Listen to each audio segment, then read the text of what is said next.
శాస్త్రీయ దృక్పథము లేదా సరైన దృష్టి, ఇది మనిషికి ఎందుకు, మనకి ఎలా ఉపయోగపడుతుంది? ప్రతి మనిషికి 4 రకాల జీవితాలు ఉంటాయి. 1 వ్యక్తిగత జీవితం, 2 కుటుంబ జీవితం, 3 సామాజిక జీవితం, 4 వృత్తిపరమైన జీవితం. ఒకే వ్యక్తి ఉన్నాడనుకోండి, కుటుంబం లేదు, అతని కుటుంబ జీవితం ఉండదు. కానీ వ్యక్తిగత జీవితం కంపల్సరీ ప్రతి ఒక్కరికి ఉంటుంది. కుటుంబ జీవితం భార్య లేకపోతేనో భర్త లేకపోతే లేదనుకుంటాం, కానీ అతను అనేక మంది కలిసే జీవించాలి. కాబట్టి సామాజిక జీవితం తప్పదు. బతకాలంటే ఏదో పని చేయాలి, కాబట్టి వృత్తి జీవితం తప్పదు. ఇక 5వ జీవితం కొద్దిమందికి ఉంటుంది సమాజంలో, ఉద్యమ జీవితం అంటాం దాన్ని.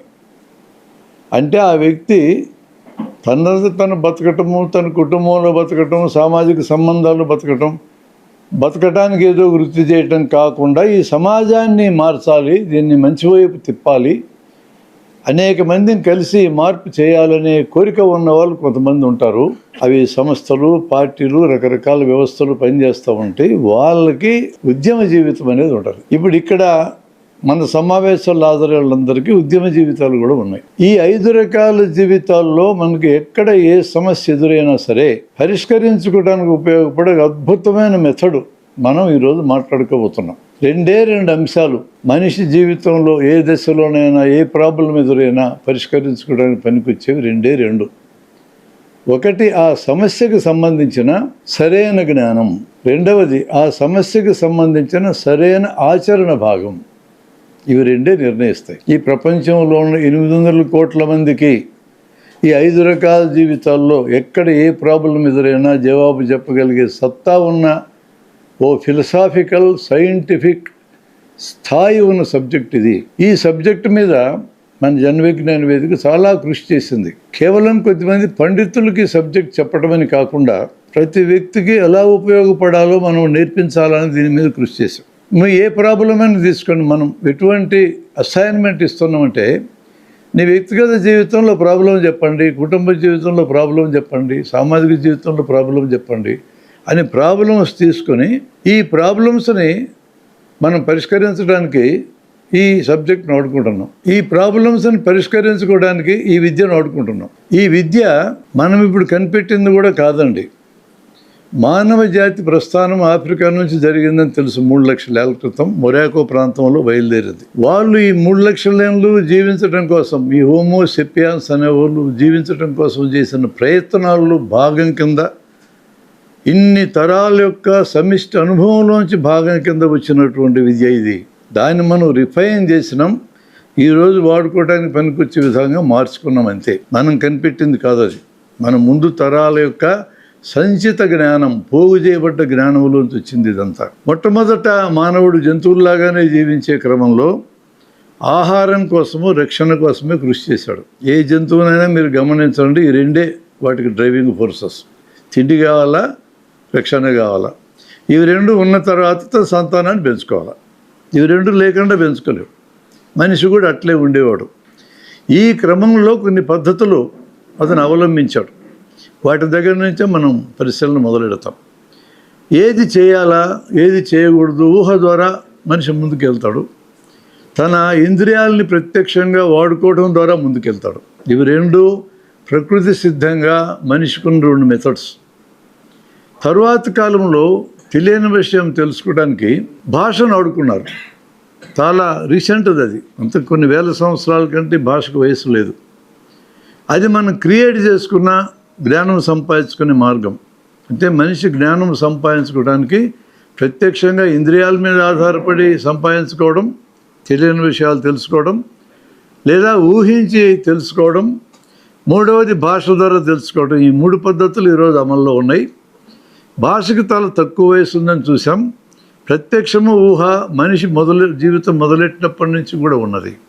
వాటి ఆధారంగానే ముందుకెళ్తా వచ్చాడు. అందువల్ల దానికి సంబంధించిన ఈ 5 రకాల ఏరియాల్లో మనం ప్రాబ్లమ్స్ని సాల్వ్ చేసుకోవాలంటే కొంత బేసిక్ నాలెడ్జ్ సబ్జెక్ట్నే మనకు ఉండాలి. ఆ బేస్ను మాత్రం నేను క్రియేట్ చేయడానికి ప్రయత్నం చేస్తా. సత్యాసత్యాలు సంబంధించిన జ్ఞానం అంటాం దీన్ని. ఆ పదాలకు కూడా అర్థం మనం ఇక్కడ చూద్దాం. ముందు ఊహ దగ్గర నుంచి స్టార్ట్ చేస్తాను నేను. మనం ఒక బస్ స్టాండ్లో వెయిట్ చేస్తూ ఉన్నాం బస్ కోసం.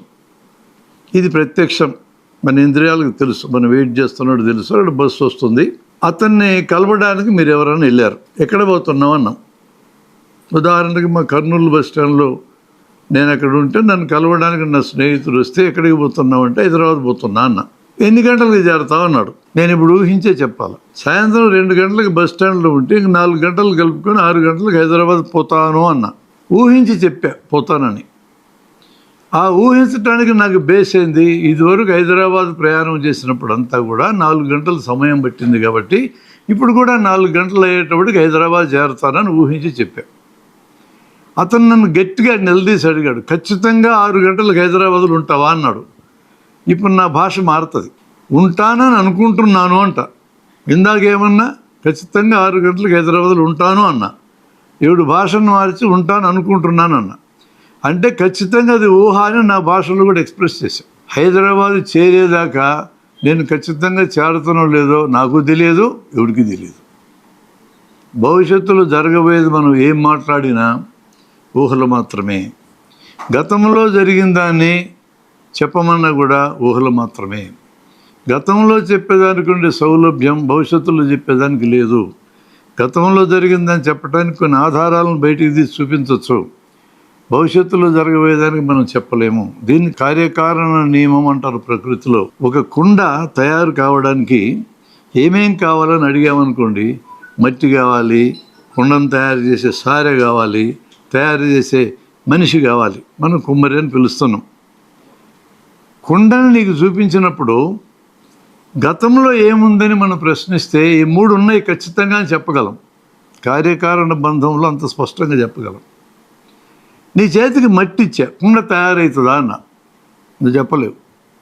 నీ చేతికి సారెనిచ్చా, కుండ తయారవుతుందా అన్న, 2 ఇచ్చా, చెప్పలేము.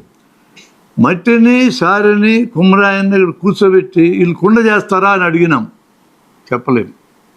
అందుకని భవిష్యత్తులో ఏం జరుగుతుంది, ఇప్పుడు ప్రజెంట్ నీ చేతికిచ్చి ఫ్యూచర్ ఏం జరుగుతుంది అనేది ఖచ్చితంగా చెప్పలేం. ప్రజెంట్ నీ చేతికిచ్చి గతంలో ఏముందనే దాన్ని చాలా వరకు చెప్పగలం. ఇది మనిషికున్న సామర్థ్యం. దీన్నే మనం అన్ని చోట్ల వాడాలి. ప్రయాణం దగ్గర వాడినా హైదరాబాద్ చేరిన తర్వాత ఏం జరిగిందని నేను అడిగితే నేను 4 గంటలు ప్రయాణం చేస్తామని చెప్పడం ఎంత పర్ఫెక్ట్గా చెప్పగలమో, ప్రయాణానికి కూర్చున్న కర్నూలు బస్ స్టాండ్లోనూ హైదరాబాద్ 4 గంటల తర్వాత చేరుతావా అంటే అంత స్పష్టంగా చెప్పలేము. కానీ ఇలాంటి ఊహలు మనిషికి నిత్య జీవితంలో కొన్ని 100,000 అవసరం. ఒక మెట్టు దిగాలంటే ఈ మెట్టు ఎంతో ఒక అంచనా వేసుకొని 6 ఇంచులు ఉందని అంచనా వేసుకొని కాలుని ఎంత వేగంగా దించాలో ఊహించే వేస్తాం. నువ్వు 6 ఇంచులని అంచనా వేసుకొని వేసావు, నీ ఊహలో లేకుండా అడుగుంటే ఖచ్చితంగా కాలుకి నొప్పి వస్తుంది. అట్లా 5-6 సార్లు జరిగితే మోకాలు లేచిపోద్ది. అంటే ఊహించే చేస్తాం, ప్రతిదీ ఊహించే ముందుకెళ్తాం. ఊహ అనేది మనిషి జీవితంలో అంతర్భాగం. ఇది తప్పనిసరిగా మనకు ఉపయోగపడే ఒక మెథడ్. నేర్చుకునే మెథడ్స్ ఏమన్నాం కదా, ఊహ ద్వారా నేర్చుకుంటాం, తెలుసుకుంటాం. ఊహ ద్వారా కలిగే ఆ జ్ఞానాన్ని ఊహా జ్ఞానం అని పిలుస్తాం. ఇక రెండవది ప్రత్యక్షం. ప్రత్యక్షం ద్వారా అంటే మనకు 5 ఇంద్రియాలు ఉన్నాయి. ఇంద్రియాలు చాలా ఉన్నాయి. మనం ఇప్పుడు పరిశీలనకు 5 తీసుకుంటాం. కన్ను, ముక్కు, చెవి, నాలుక, చర్మం. ఇందులో చర్మం అనేది జనరల్ ఇంద్రియం. మిగతా కన్ను, ముక్కు, నాలుక, చెవి అనేది ప్రత్యేకమైన స్పెషల్ సెన్స్ అంటాం. ఈ ప్రత్యేకమైన 4 సెన్సెస్ కూడా చర్మానికి ఉండే లక్షణాలు అన్నీ ఉంటాయి. కంటి ద్వారా దృశ్యాలు, ఆకారము, సైజు, రంగు, ఎంత దూరంలో ఉన్నది, దాని కదలికలేంటి, ఇవన్నీ కంటి ద్వారా తెలుస్తాయి. కానీ కంటికి చర్మానికి ఉన్న లక్షణాలైన స్పర్శ, నొప్పి, ఒత్తిడి, వేడిమి, చల్లదనము, ఇవన్నీ చర్మానికి తెలుస్తాయి. ఈ లక్షణాలన్నీ కంటికి కూడా ఉన్నాయి. అది కాక కంటికి అదనంగా దృశ్యం ద్వారా స్వీకరించేది ఉంది. చెవి ఉంది, ధ్వనులు అనే శక్తి ద్వారా వచ్చే వాటిని స్వీకరిస్తుంది. కానీ చెవికి ఇందాక నేను చెప్పిన చర్మానికి ఉన్న లక్షణాలు అన్నీ ఉన్నాయి. తాగితే తెలుస్తుంది, వేడి తెలుస్తుంది, చల్లదనము తెలుస్తుంది, ఒత్తిడి తెలుస్తుంది, నొప్పి కూడా తెలుస్తుంది. ముక్కుకి, నాలుగుకి నేరుగా సంపర్కంలోకి వస్తే రుచి చెప్తుంది. ముక్కు గాలిలో కలిసి ఉన్న వస్తువుల గురించి వాసన చెప్తుంది. ఈ 4 ఇంద్రియాలు 4 స్పెషల్గా పనిచేసి ఇన్ఫర్మేషన్ మనకి ఇస్తాయి. దేని నుంచి ఇన్ఫర్మేషన్ ఇస్తాయి? వాస్తవం నుంచి ఇన్ఫర్మేషన్ ఇస్తాయి. వాస్తవం అంటే ఏంటి? ఈ విశ్వంలో ఉన్న పదార్థ రూపాలు, శక్తి రూపాలు, ఇవి 2 వాస్తవాలు. ఈ విశ్వంలో పదార్థం, శక్తి తప్ప ఇక మూడవది లేదు. ఇది సైన్స్లో ఎప్పుడో తేలిపోయిన విషయం. ఎంత సైజు ఈ విశ్వం ఉందని మనం మాట్లాడితే ఈ చివరి నుంచి ఆ చివరికి దీని వ్యాసము 10,000 కోట్ల కాంతి సంవత్సరాలు.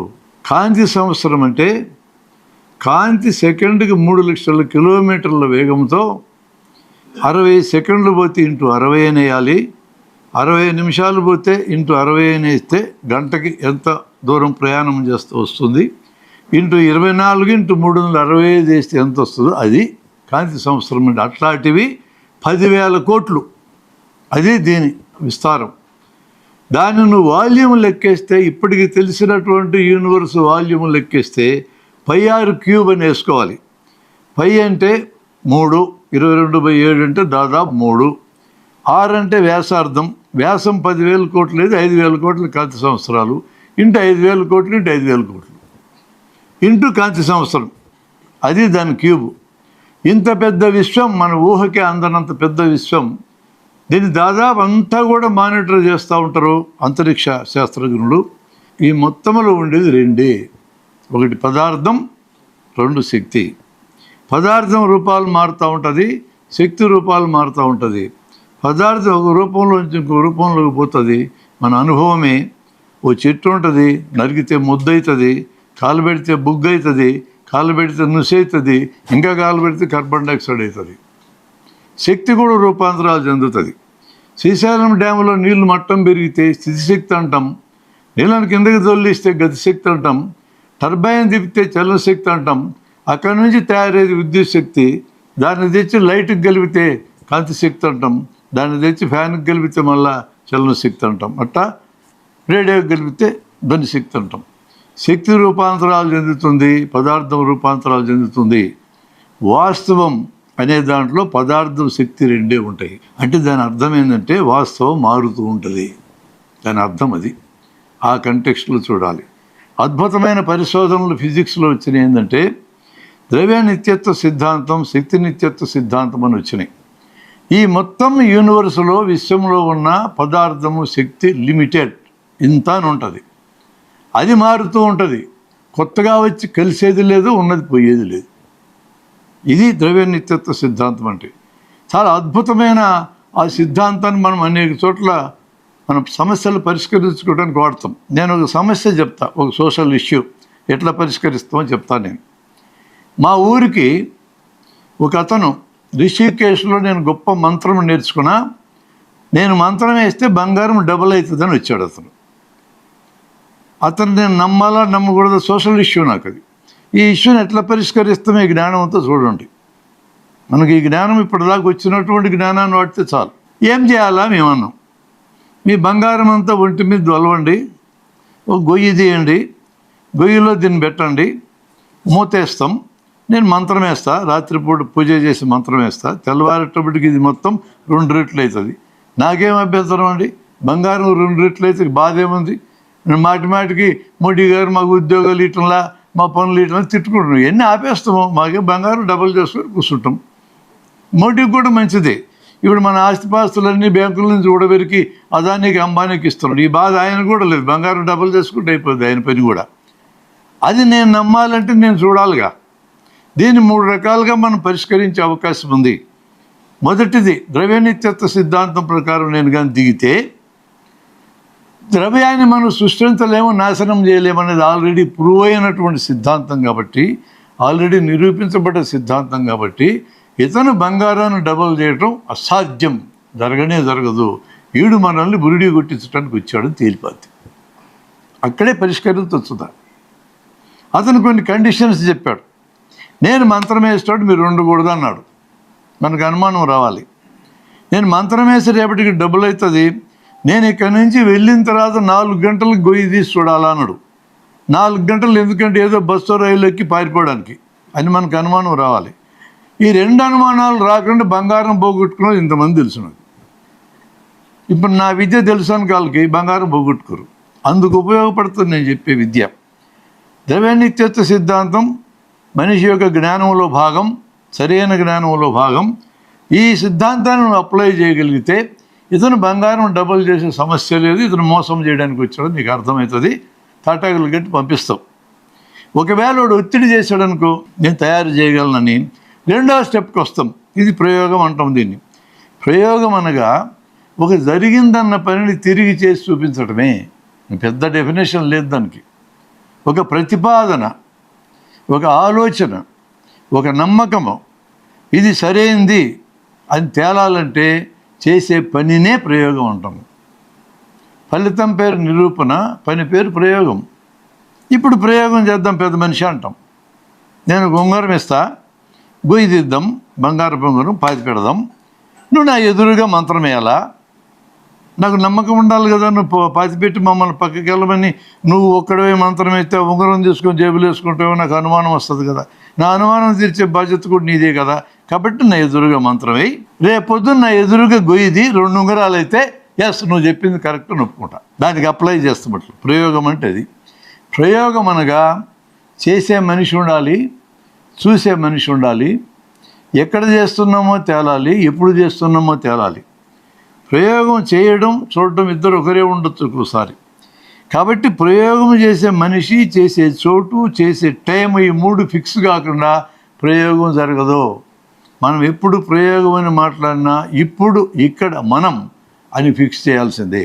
గతంలో జరిగింది ప్రయోగం చేసి చూపించానంటే దాన్ని ఇప్పుడు ఇక్కడ మనం చేయగలము అంటేనే దాని అర్థం. అది నిప్పుకు కాల్చే గుణం ఉన్నది అని నాకు నిన్న తెలిసిందని మీరు ప్రకటిస్తే ఇప్పుడు ఇక్కడ మనం చేయగలమా లేదా అని క్వశ్చన్ వేసుకోవాలా. ఎస్ చేయగలమనంటే ప్రయోగంలో తెలుసుకోవచ్చు దాన్ని. ప్రయోగములో ఆ ప్రతిపాదన తప్పని తేలాలన్నా ఒప్పని తేలాలన్నా ప్రయోగం ఒకటే. ప్రయోగం అయితే మారదు. మనం ఆ ప్రయోగానికి గురి చేసి చూస్తే అది 2 ఉంగరాలు అయితే చాలా సంతోషం, అతను ఇచ్చిన ప్రతిపాదన కరెక్ట్ అని తేలింది. ఇందులో ఏ మ్యాజిక్ ట్రిక్కులు లేవని మనం నిరూపణ చేసుకొని దాన్ని స్వీకరించి మనం ప్రపంచానికంతా మేలు చేయడం సాధ్యమవుతుంది. 100 నోబెల్ ప్రైజులు రావడానికి పనికొచ్చేంత పరిశోధన అవుతుంది. అది చిన్నది కాదు. అది అంత పెద్ద పరిశోధనలు. ఇప్పుడు మన వాళ్ళు కొన్ని అట్లాంటి విపరీతం క్లెయిమ్ చేస్తున్నారు. ఊరికెందుకురా క్లెయిమ్ చేస్తారు? మీరు ప్రయోగం చేయండి, ప్రూవ్ అయితే పట్టుకెళ్దాం ప్రజలకి అందరికీ. భారతదేశం యొక్క కీర్తిని ఇనుమడింపు చేద్దామంటున్నా. ఈ పెద్ద మనుషులను ఇదే చెప్తున్నా. ఏదన్నా కొత్తది కనిపెట్టగానే పెద్ద మనిషి వచ్చి మా మత గ్రంథంలో ఉందంటాడు, మా బైబిల్లో ఉంది, మా ఖురాన్లో ఉంది, మా వేదంలో ఉందంటారు. నాకేంటంటే అభ్యంతరం. ఉంటే సంతోషమే కదా. అలా సంతోషపడే వాళ్ళు మొదటిని నేను ఎక్కడుందో చూపించండి భయ్, చూపించి చేయండి. అది ఇంకా చేయకుండా ఎన్నెన్ని ఉన్నాయో చెప్పండి.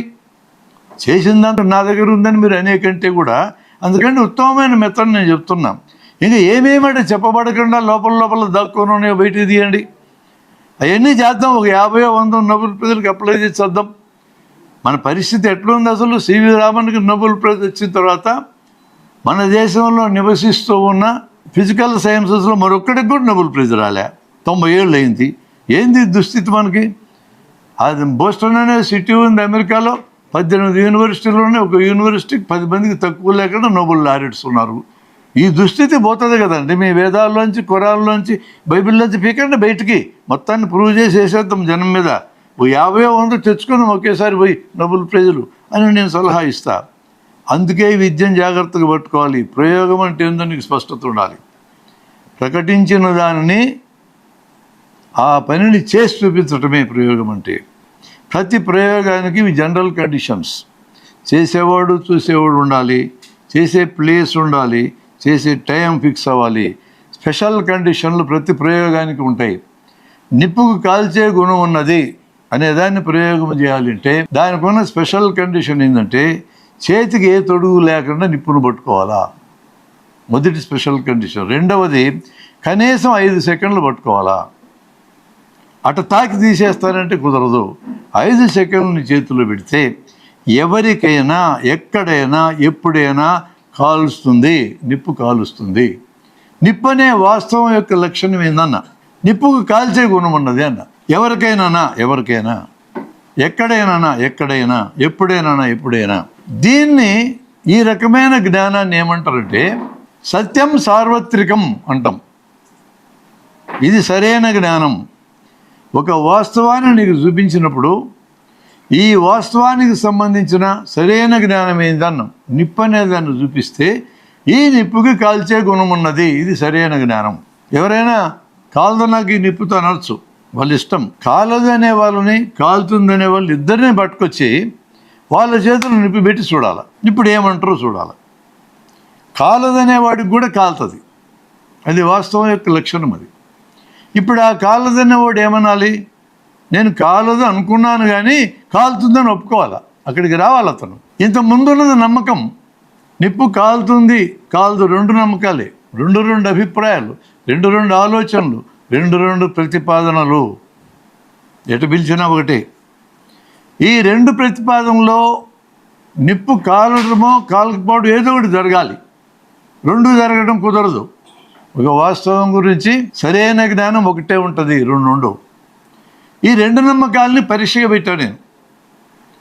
పరీక్ష పెట్టినప్పుడు కండిషన్ ఏంటంటే ఇద్దరు చేతులు పెట్టండి. కాళ్ళకంటే ఇద్దరికి ఉందనుకో నిప్పు కాల్స్తుంది నిర్ణయిద్దాం, ఇద్దరికి కాలిందనుకో నిప్పు కాలుస్తుంది నిర్ణయిద్దాం అని ఒప్పందం తీసుకుని ఇద్దరిని చేతులు పెట్టించాడు. ఇద్దరికి కాలింది. అప్పుడు కాలదనేవాడు ఏం చేయాలి?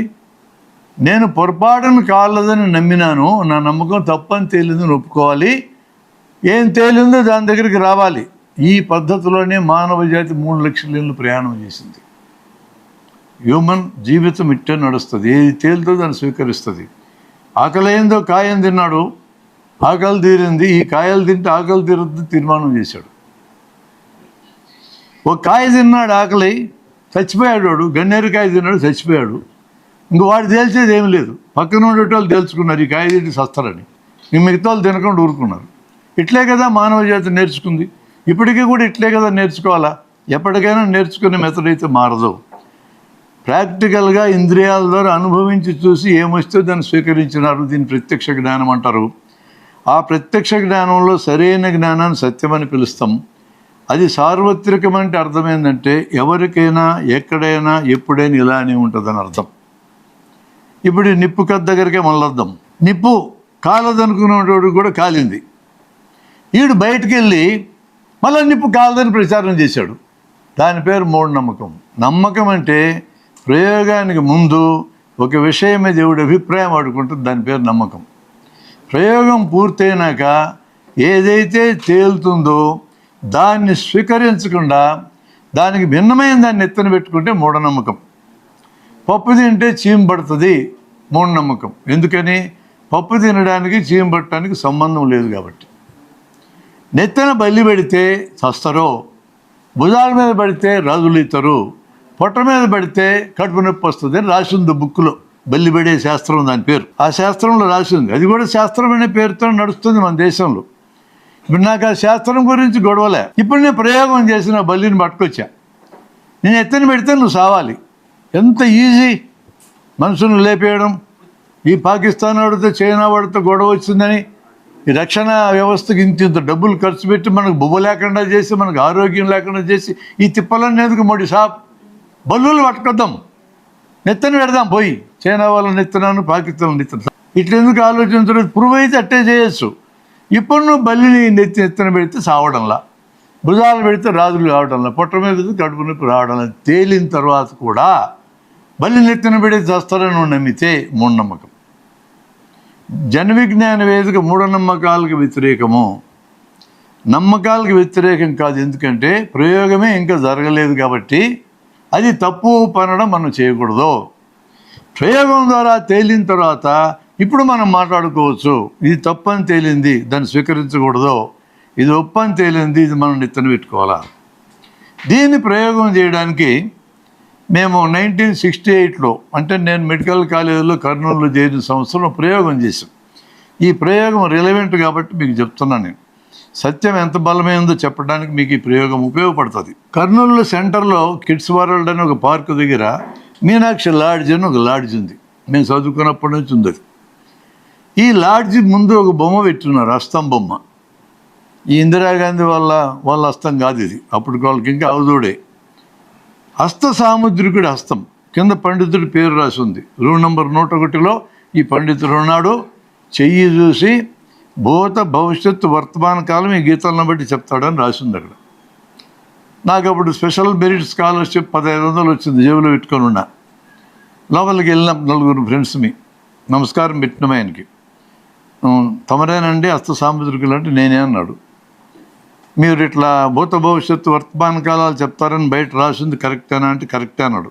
ముందు తేల్చుకోవాలి కదా, అతను అవునో కాదు తేలాలి, చెప్తాడులే తేలాలి. కరెక్టే అన్నాడు.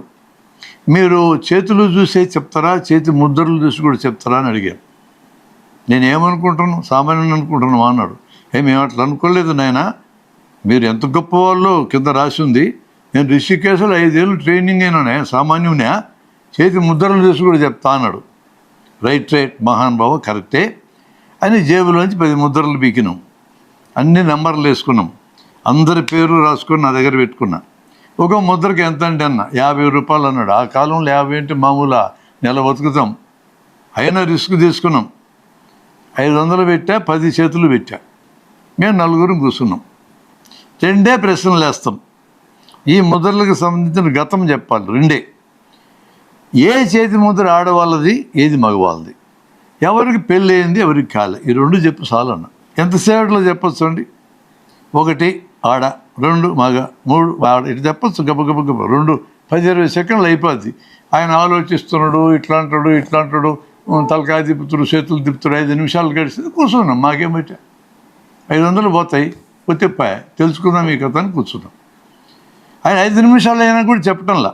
ఇది భవిష్యత్తుకు సంబంధించింది, గుచ్చుకోను అనేది జరిగేదాకా నువ్వు చెప్పలేవు దాన్ని. ఆ నాలెడ్జ్లో ఇరక్కపోయినాడు ఆయన చెప్పలేడు. ఇప్పుడు నేను ఈ క్షణంలో ప్రపంచాన్ని మొత్తాన్ని ఛాలెంజ్ చేయగలను ఈ ఒక్క ప్రశ్న మీద. ఈ టీవీలకు ఎక్కి అడ్డుగోలుగా అరిసేటోళ్ళు కాదు మాట్లాడేది. నా దగ్గరికి రాండి, మీకు ఎవరికైనా ధైర్యం ఉంటే.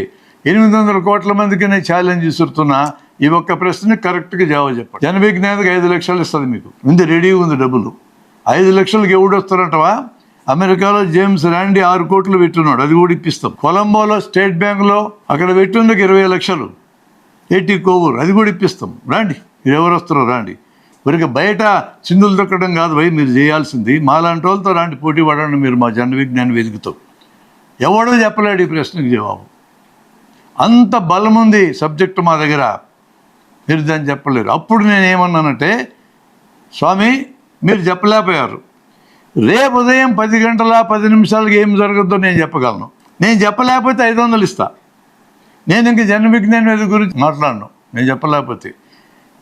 అది కానీ నేను కరెక్ట్గా చెప్పగలిగితే నువ్వు ఇంక బిచాన్ని ఎత్తేసుకొని పోవాలని కండిషన్ పెట్టిన. ఒప్పుకున్నాడు ఆయన. ఇప్పుడు రాస్తున్న కాగితం మీద రేపు ఉదయం ఏం జరుగుతుందో కాగితం మీద రాశా, కవర్లో పెట్టి సీల్ చేశా. దీన్ని తీసుకెళ్ళి కింద మేనేజర్ దగ్గర పెట్టాం. ఇద్దరం చెలో తాళం వేసుకున్నాం ఆ బీరువాకి. ఆయన ఒక తాళం, నేను ఒక తాళం. ఉదయం 10 గంటలకు రెడీగా వచ్చాను నేను. ఆయన కాల్చుకొని ఉన్నాడు. ఏం జరుగుతుందో దాంట్లో రాశానో జరగాలి. నా ఫ్రెండ్ ఉన్నాడు పక్కన సుబ్బరావు అని. 10 గంటలకు మేము ఎక్స్పెరిమెంట్ స్టార్ట్ చేసినాం. కరెక్ట్గా 10 నిమిషాలకి ఈ సుబ్బరావు చేతిలో నిప్పుకానికి పెట్టా. 2 సెకండ్లు కానీ కాలేదని కింద పారేశాడు. ఇప్పుడు తెరువు స్వామి బీరువా అన్న. ఇద్దరం తెరిచినాం. మేము సీల్ చేసి పెట్టిన కాగితంలో ఏమి రాస్తుందంటే, సుబ్బరావు అని ఆయన చేతిలో నిప్పుకానికి పెడితే అమ్మో నొప్పిని కింద పడేస్తారని రాసింది. 2 ఎవడొస్తారు పోటీకి మాతో? పైపైన మాటలు మాట్లాడితే కాదండి, శాస్త్రీయమైన పరిశీలనకి స్క్రూటినీకి రావాలి ఎవడైనా. అందుకనే బయట టీవీల్లో దిక్కుమాల డిబేట్లకు మేము రాము. ప్రయోగం పద్ధతిలో జరపడానికి రాండి, ఎవరు వచ్చారో మేము స్వీకరిస్తాం. ఇలాంటి ఇంకొక అనుభవం కూడా మాకైంది. నేను ఒకసారి విజయనగరంలో మా కృష్ణాజీ గారి కుమార్తె పెళ్ళినప్పుడు వెళ్తే అక్కడికి ఫోన్ వచ్చింది నాకు, గుంటూరు నుంచి. పేరు కూడా చెప్తున్నా, పూర్ణ మోహన్ ఆయన పేరు. నేను జ్యోతిష్ శాస్త్రజ్ఞుడు అన్నాడు. రైట్ సార్ అన్న. నేను మామూలుగా నంబర్లో తెత్తను, ఎందుకో ఎత్తిన ఆ రోజు. మీరు జ్యోతిషం శాస్త్రమని ప్రూవ్ చేస్తే 6 కోట్లు ఇస్తామన్నారట కదా అన్నాడు సడన్గా. గుర్తురాలి వెంటనే, ఒక అర్ధ నిమిషానికి గుర్తు. అవునవును, నిజామాబాద్లో ప్రోగ్రామ్ మేము పెట్టినప్పుడు నేను ఇట్లనే ప్రకటించిన అన్న. నేను ప్రూవ్ చేస్తాన్నాడు ఆయన. 6 కోట్లు ఇప్పిస్తారా అన్నాడు. ఖచ్చితంగా ఇప్పిస్తా అన్న. అర్ధగంటకి ఆయన ఫ్రెండ్ పాల్కోల్ నుంచి ఇంకొక అతను ఫోన్ చేశాడు, శశిమౌళి. ఈయన పూర్ణమోహన్, ఆయన శశిమౌళి. నేను కూడా ఇంప్లీడ్ అవుతా అన్నాడు. ఇదేదో కోర్టు కేసుల్లాగా ఇంప్లీడ్ కాండి అన్న. అయితే ప్రూవ్ చేయటం అనగా ఏమీ మాట్లాడుకున్నాం రండి అన్నాం. నేను నా మిత్రుడు సురేంద్రబాబు అని, మానవ వికాస్ వేదిక సాంబశివరావు అని, ఒంగోలు నుంచి ఇంకొక ఆయన మా మిత్రుడు ఉన్నాడు వెంకట సుబ్బయ్య అని, నలుగురు చేరినాం మేము. వాళ్ళు 10 మంది వచ్చారు. కూర్చున్నాం, 2 సిట్టింగులు వేసుకున్నాం మేము. గుంటూరులో సిట్టింగు, విజయవాడలో సిట్టింగ్ వేసుకొని కండిషన్స్ మాట్లాడుకున్నాం. ప్రూవ్ చేయటం అనగా ఏమి, మేమేమి డేటా ఇవ్వాలా, మీరు ఏం చెప్తారని అడిగాం. పుట్టిన తేదీ, పుట్టిన సమయము, పుట్టిన ప్లేస్, ఈ 3 మీరు ఇవ్వాలన్నారు. రైట్, మరి మీరు ఏం చెప్తారన్నాం. మా గ్రంథాలు సామాన్యమైన అనుకున్నారా మీరు? 64 చెప్తాం మేమన్నారు. అమ్మ 64 అయితే మేము పరిశీలించడం కూడా కష్టమే, కొంచెం తగ్గించకూడదా అని అడిగినాం. 13కి దించాం. వాళ్ళు ఏం చెప్పాలంటే ఆడ మగ చెప్పాలి, పెళ్ళి ఏందో చెప్పాలి. మేమేం చెప్పాం, ఊరికి పుట్టిన తేదీ, సమయం, ప్లేస్, ఇంకేం చెప్పాం మేము. కరెక్ట్ చెప్పాలని, ఒకటి కూడా తప్పు లేకుండా. ఆడో మగో, పెళ్ళి ఏందో లేదో, ఒకటో పెళ్ళామో రెండో పెళ్ళామో చెప్పాలా, వాళ్ళు విడాకులు తీసుకున్నారో కలిసి ఉన్నారో చెప్పాలా, పిల్లలు ఎంతమందో చెప్పాలా, వాళ్ళ వయసులు చెప్పాలా, వాళ్ళు స్త్రీ పురుషుల్లో చెప్పాలి, ఇల్లుందో లేదో చెప్పాలా, కారు ఉందో లేదో చెప్పాలా, మేజర్ యాక్సిడెంట్స్ జీవితంలో ఏమన్నా జరిగినామో చెప్పాలా. ఈ మొత్తం ఒక్కడు కూడా తప్పు లేకుండా మేము చెప్తామని వాళ్ళు వాగ్దానం చేశారు. మేము ఊరుకోలే, అగ్రిమెంట్ రాసుకున్నాం బాండ్ పేపర్ మీద. అగ్రిమెంట్ ఇవన్నీ రాసుకుంటూ అగ్రిమెంట్ రాసుకున్నాం. ఇక మేము మా తరఫున సంతకాలు పెట్టినాం. మొదట నేను సంతకం పెట్టా, తర్వాత ఇతరుల సంతకాల కోసం పంపించా.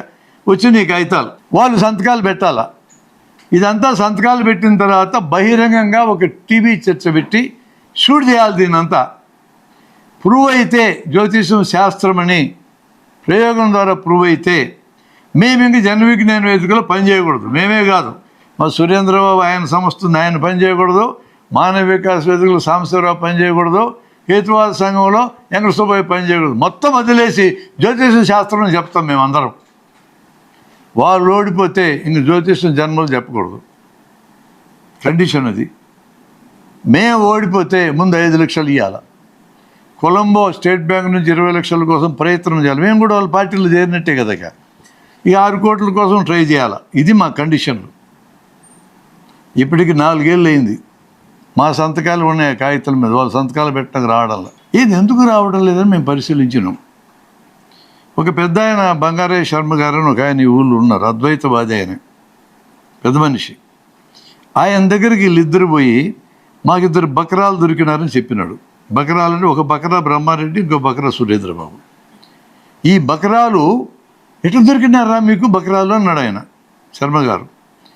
జ్యోతిషం శాస్త్రం అని మేము ప్రూవ్ చేస్తామన్నాం, అగ్రిమెంట్ కూడా రాసుకున్నాం, సంతకాలు పెట్టడమే కొరవా అని. ఎవరు ఎందుకోవాలని అడిగినాడు శర్మ గారు.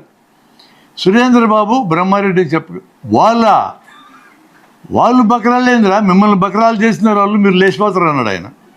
ఇక అంతే, మా కంటికి కనపట్టు, ఇద్దరు మానేశారు. ఇప్పుడు నేను ఛాలెంజ్ చేస్తున్నా, వాళ్ళిద్దరు ఎటు దొరకరు, మాకు సంతకాలు పెట్టడానికి రారు, మాకు తెలుసు.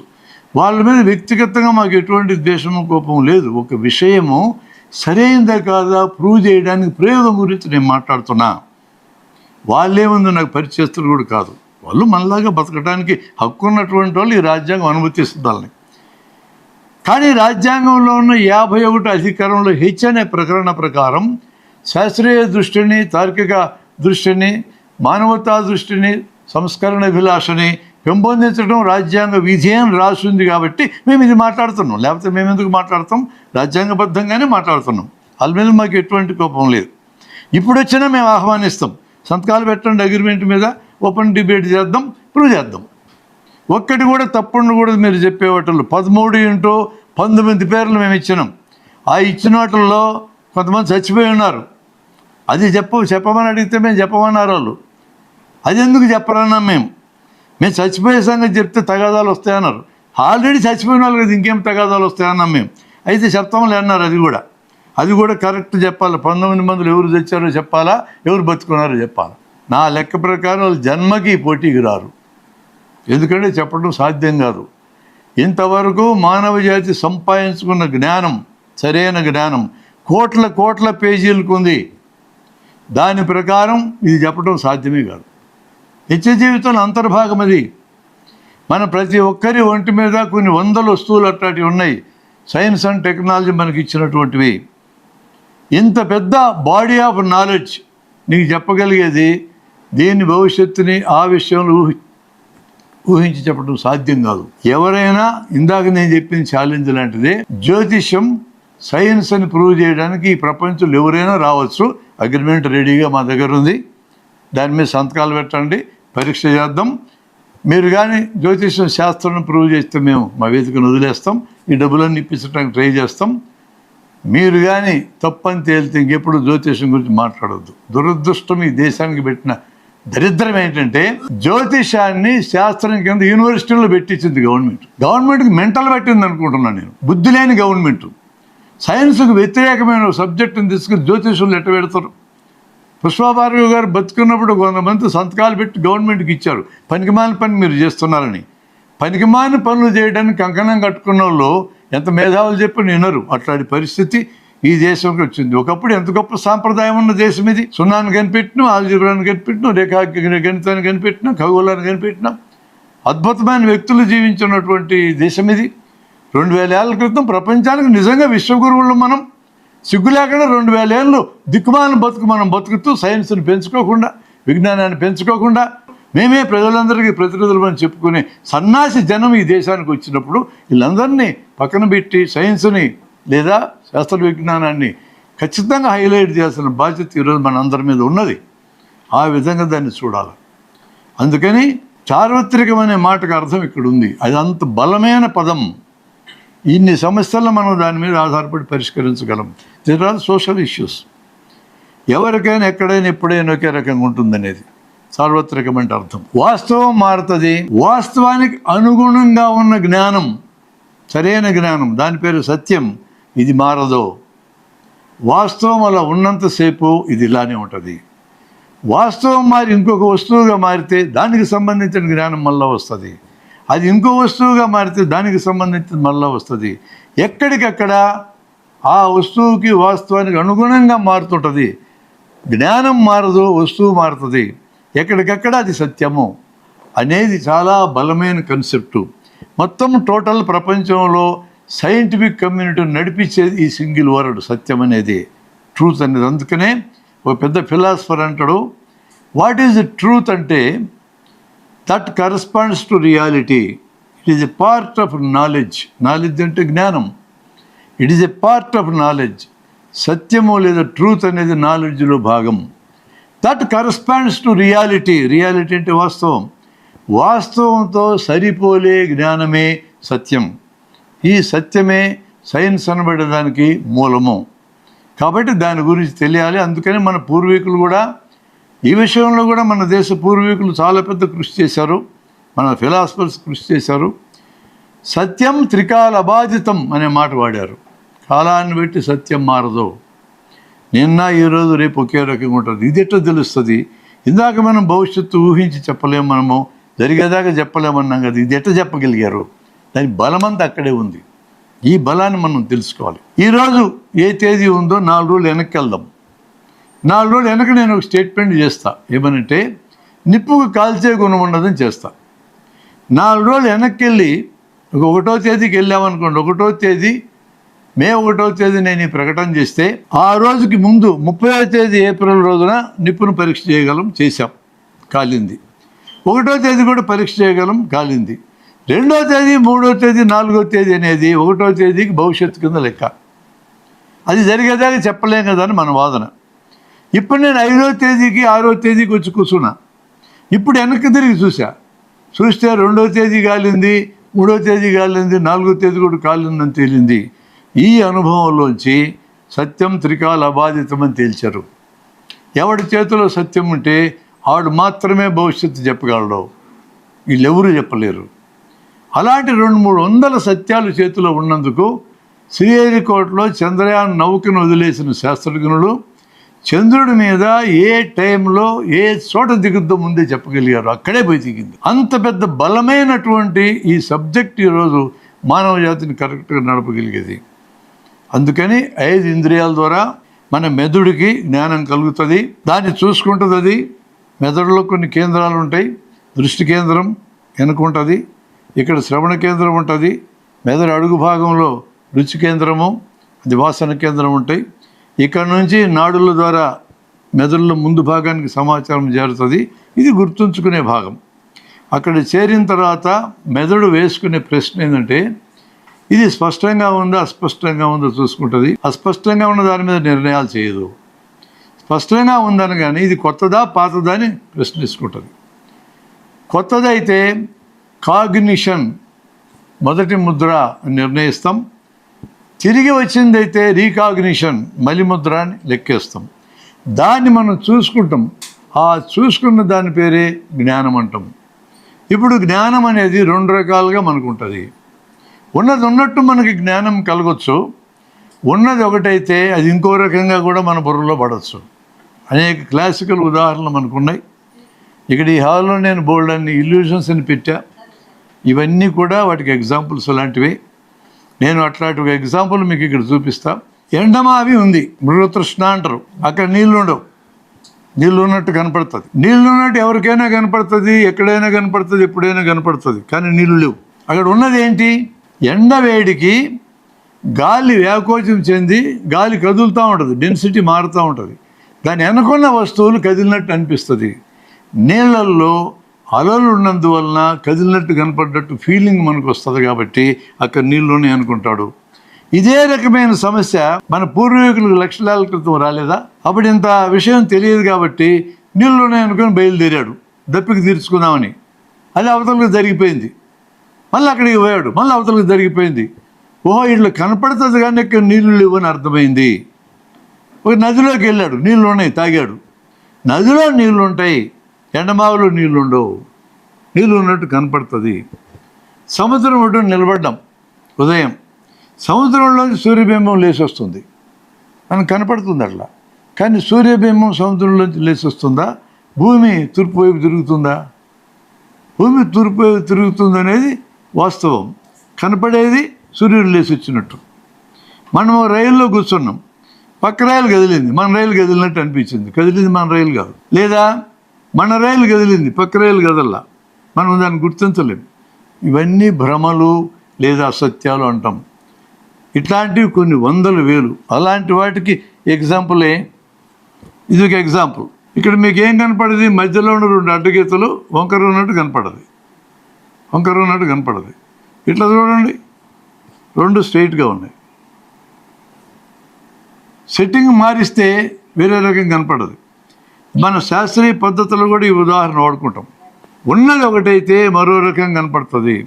మ్యాజిక్ లేదా మిరకిల్స్లో వాడే అన్ని ఇల్యూషన్స్ ఇవే. అవన్నీ ఇల్యూషన్స్ అంటారు. ఒకటి ఉంటే మరో రకంగా కనపడితే దాని పేరు భ్రమ. అసలు ఏం లేకుండా ఏదో ఉన్నట్టు కనపడితే దాని పేరు భ్రాంతి, హ్యాలుసినేషన్ అంటారు దాన్ని. అది ఇంద్రియాలకు సంబంధించిన ఫినామినా కాదు. అది ఆ హ్యాలుసినేషన్ లేదా భ్రాంతి అనేది మెదడులో జరిగే ప్రక్రియ. బయట ఒకటి ఉంటే ఉన్నది ఉన్నట్టు తెలిస్తే దాని పేరు సత్యం. ఉన్నది ఒకటైతే మరో రకంగా తెలిస్తే అసత్యము లేదా భ్రమ. ఈ 2 మనకు కలుగుతాయి. ఇప్పుడు మనం ఏం చేయాలా? 2 కలిగితే మనం బతికేది ఎట్లా? ఆహారం తింటే ఆకలి తీరుతుంది అనేది మనం సత్యం అన్నాం. అది ఎవరికైనా ఎక్కడైనా ఎప్పుడైనా ఒకే రకంగా ఉంటుంది అన్నాం. అట్లాంటి జ్ఞానాన్ని మనం వాడుకోగలం.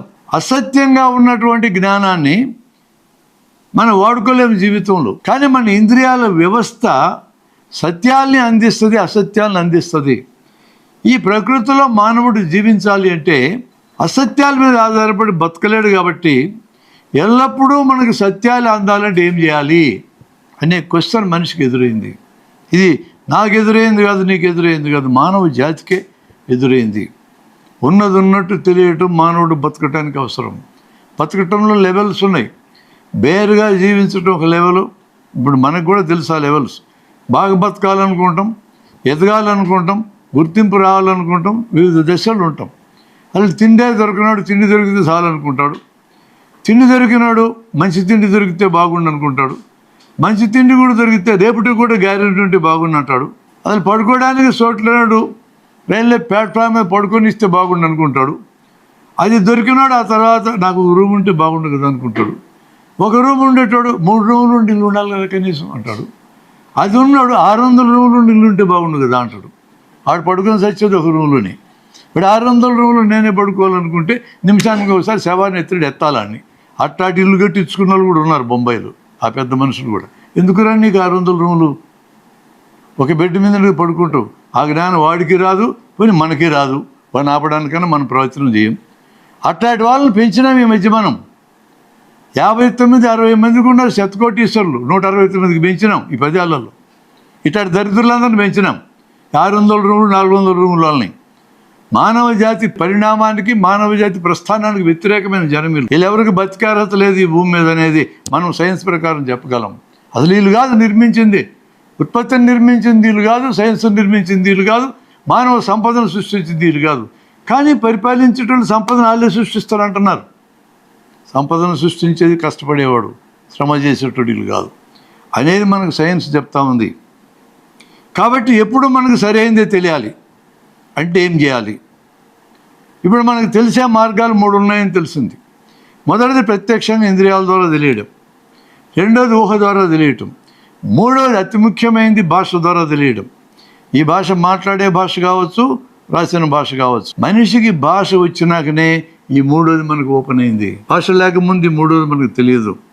శరీర భాషని, సంకేత భాషని, శబ్దాల భాషని ఉండేవి ప్రిమిటివ్గా, వాటన్నిటిని భాషలను పిలవడం చాలదు. లిపి వచ్చిన తర్వాత రాయడం మొదలైంది, శబ్దాలను ఆర్టికులేట్ చేయడం మొదలెట్టిన తర్వాత మాట్లాడే భాష వచ్చింది.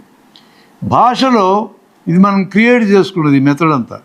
భాషలో ఏది ప్రకటించినా మన స్టాండ్ ఏంటంటే, ఎవరు ఏ ప్రకటన చేసినా వెంటనే నిర్ణయించకూడదు.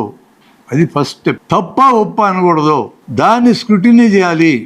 భాష ద్వారా మనకు వచ్చింది సరైనదో కాదో ఎక్కడ తేలుతుంది అంటే భాష దగ్గర తేలదో.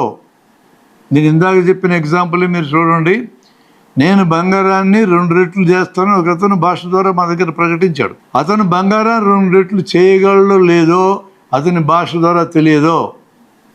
నేను ఉన్న పళ్ళంగా గాలిలోకి లేస్తానంటాడు ఒకడు, భాష ద్వారా తెలియదు లేస్తాడో లేదో. నేను నేల మీద నడుస్తా అంటాడు ఒకడు, భాష ద్వారా తెలియదు, చెప్పాడని తెలుస్తుంది. నేను యోగ సాధన చేసి అర్ధగంట ఊపిరి పీల్చుకుని ఉంటానంటాడు ఒకడు, తేలదు అక్కడ.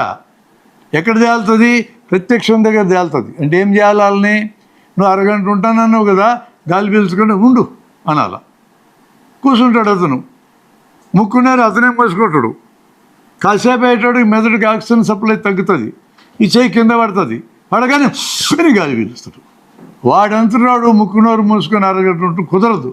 మనం సాయపడితే కుదురుతుంది. మనం ముక్కునోరు మూసిన మనకు అరగంట ఏంది, గంట నన్ను పీల్చుకొని ఆపగలం మనం. వాడు చస్తాడు, వాడు ఉండే సమస్య లేదు. ఈ ప్రయోగం చేసిన వాళ్ళందరూ, ముక్కునోరు సొంతంగా మూసుకున్న వాళ్ళందరూ ఫెయిల్ అయినారు. మనం సాయపడితే పాస్ అవుతారు, మనం జైల్లో ఉంటాం, వాడు పోతాడు. ఎట్లా సాధ్యమైద్ది? అది ఇవరికి మాటలు చెప్తారు అంతే.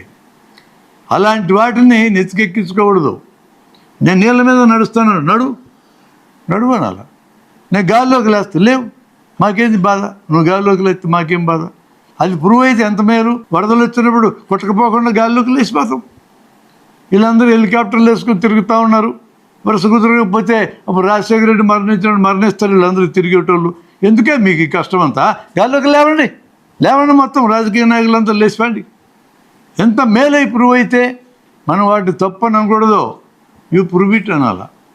ప్రూవ్ అంటే ఏంటి? ప్రయోగం అంటే ఏంటి?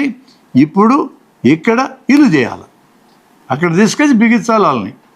ఏం ప్రకటించినా వెంటనే తప్పు. నువ్వు గాలిలోకి లేవలేవు, నువ్వు బంగారం 2 రెట్లు చేయలేవు, నీవు అరగంట ఉండలేవు గాలి పీల్చుకుని అని అనద్దు మనం. ఈ ప్రూవ్ ఇట్. సూత్రం ఏంది? ఎవరు ప్రకటిస్తే వాళ్ళే ప్రూవ్ చేయాలి, ప్రకటించిన వాళ్ళే ప్రూవ్ చేయాలి. ఆ సూత్రం అంతర్జాతీయ న్యాయ సూత్రాలు కూడా అదే ఉంది. నువ్వు నేరస్తుడు అని పోలీసులు నీ మీద అభియోగం పెడితే నీవు నేరస్తుడు అని పోలీసులు ప్రూవ్ చేయాలి. నువ్వు ప్రూవ్ చేసుకోవాల్సిన పనిలే. అప్పటిదాకా నువ్వు నేర ఆరోపితుడివే, నేరం చేసినట్టు కాదు. ప్రూవ్ అయితేనే నేరం చేసినట్టు. మన దేశంలో ఒకే ఒక చట్టం ఉంది, దిక్కుమాలిన చట్టం, దీనికి వ్యతిరేకమైన చట్టం. నిన్ను జైల్లో వారేస్తే నువ్వు నేరస్తుడు కాదు, నువ్వు ప్రూవ్ చేసుకోవాలా. అంతర్జాతీయ న్యాయ సూత్రాలకి, మొత్తం సైంటిఫిక్ మెథడాలజీకి వ్యతిరేకమైన ఈ చట్టాన్ని గంగలా కలపాలి. ఆ చట్టం పేరు ఉపా చట్టం లేదా ఈడీ పేరుతో నువ్వు లోపలేస్తే, ఎన్ఫోర్స్మెంట్ డైరెక్టరేట్ పేరుతో నువ్వు ప్రూవ్ చేసుకోవాలి నేను మంచోన్నని. ఆరోపించినోడు కాదంట. ఎంత తలకిందులుగా ఉన్నది మన గవర్నమెంట్లో మీకు అర్థమవుతుంది. ఇన్ని కాళ్ళ మీద నడవడం వీళ్ళందరూ తలకాయతో నడుస్తున్నారు, చేతులు నిలబెట్టి నడుస్తున్నారు. మొత్తం ప్రపంచంలో సైన్స్కు వ్యతిరేకమైన భావనలు ఇవి.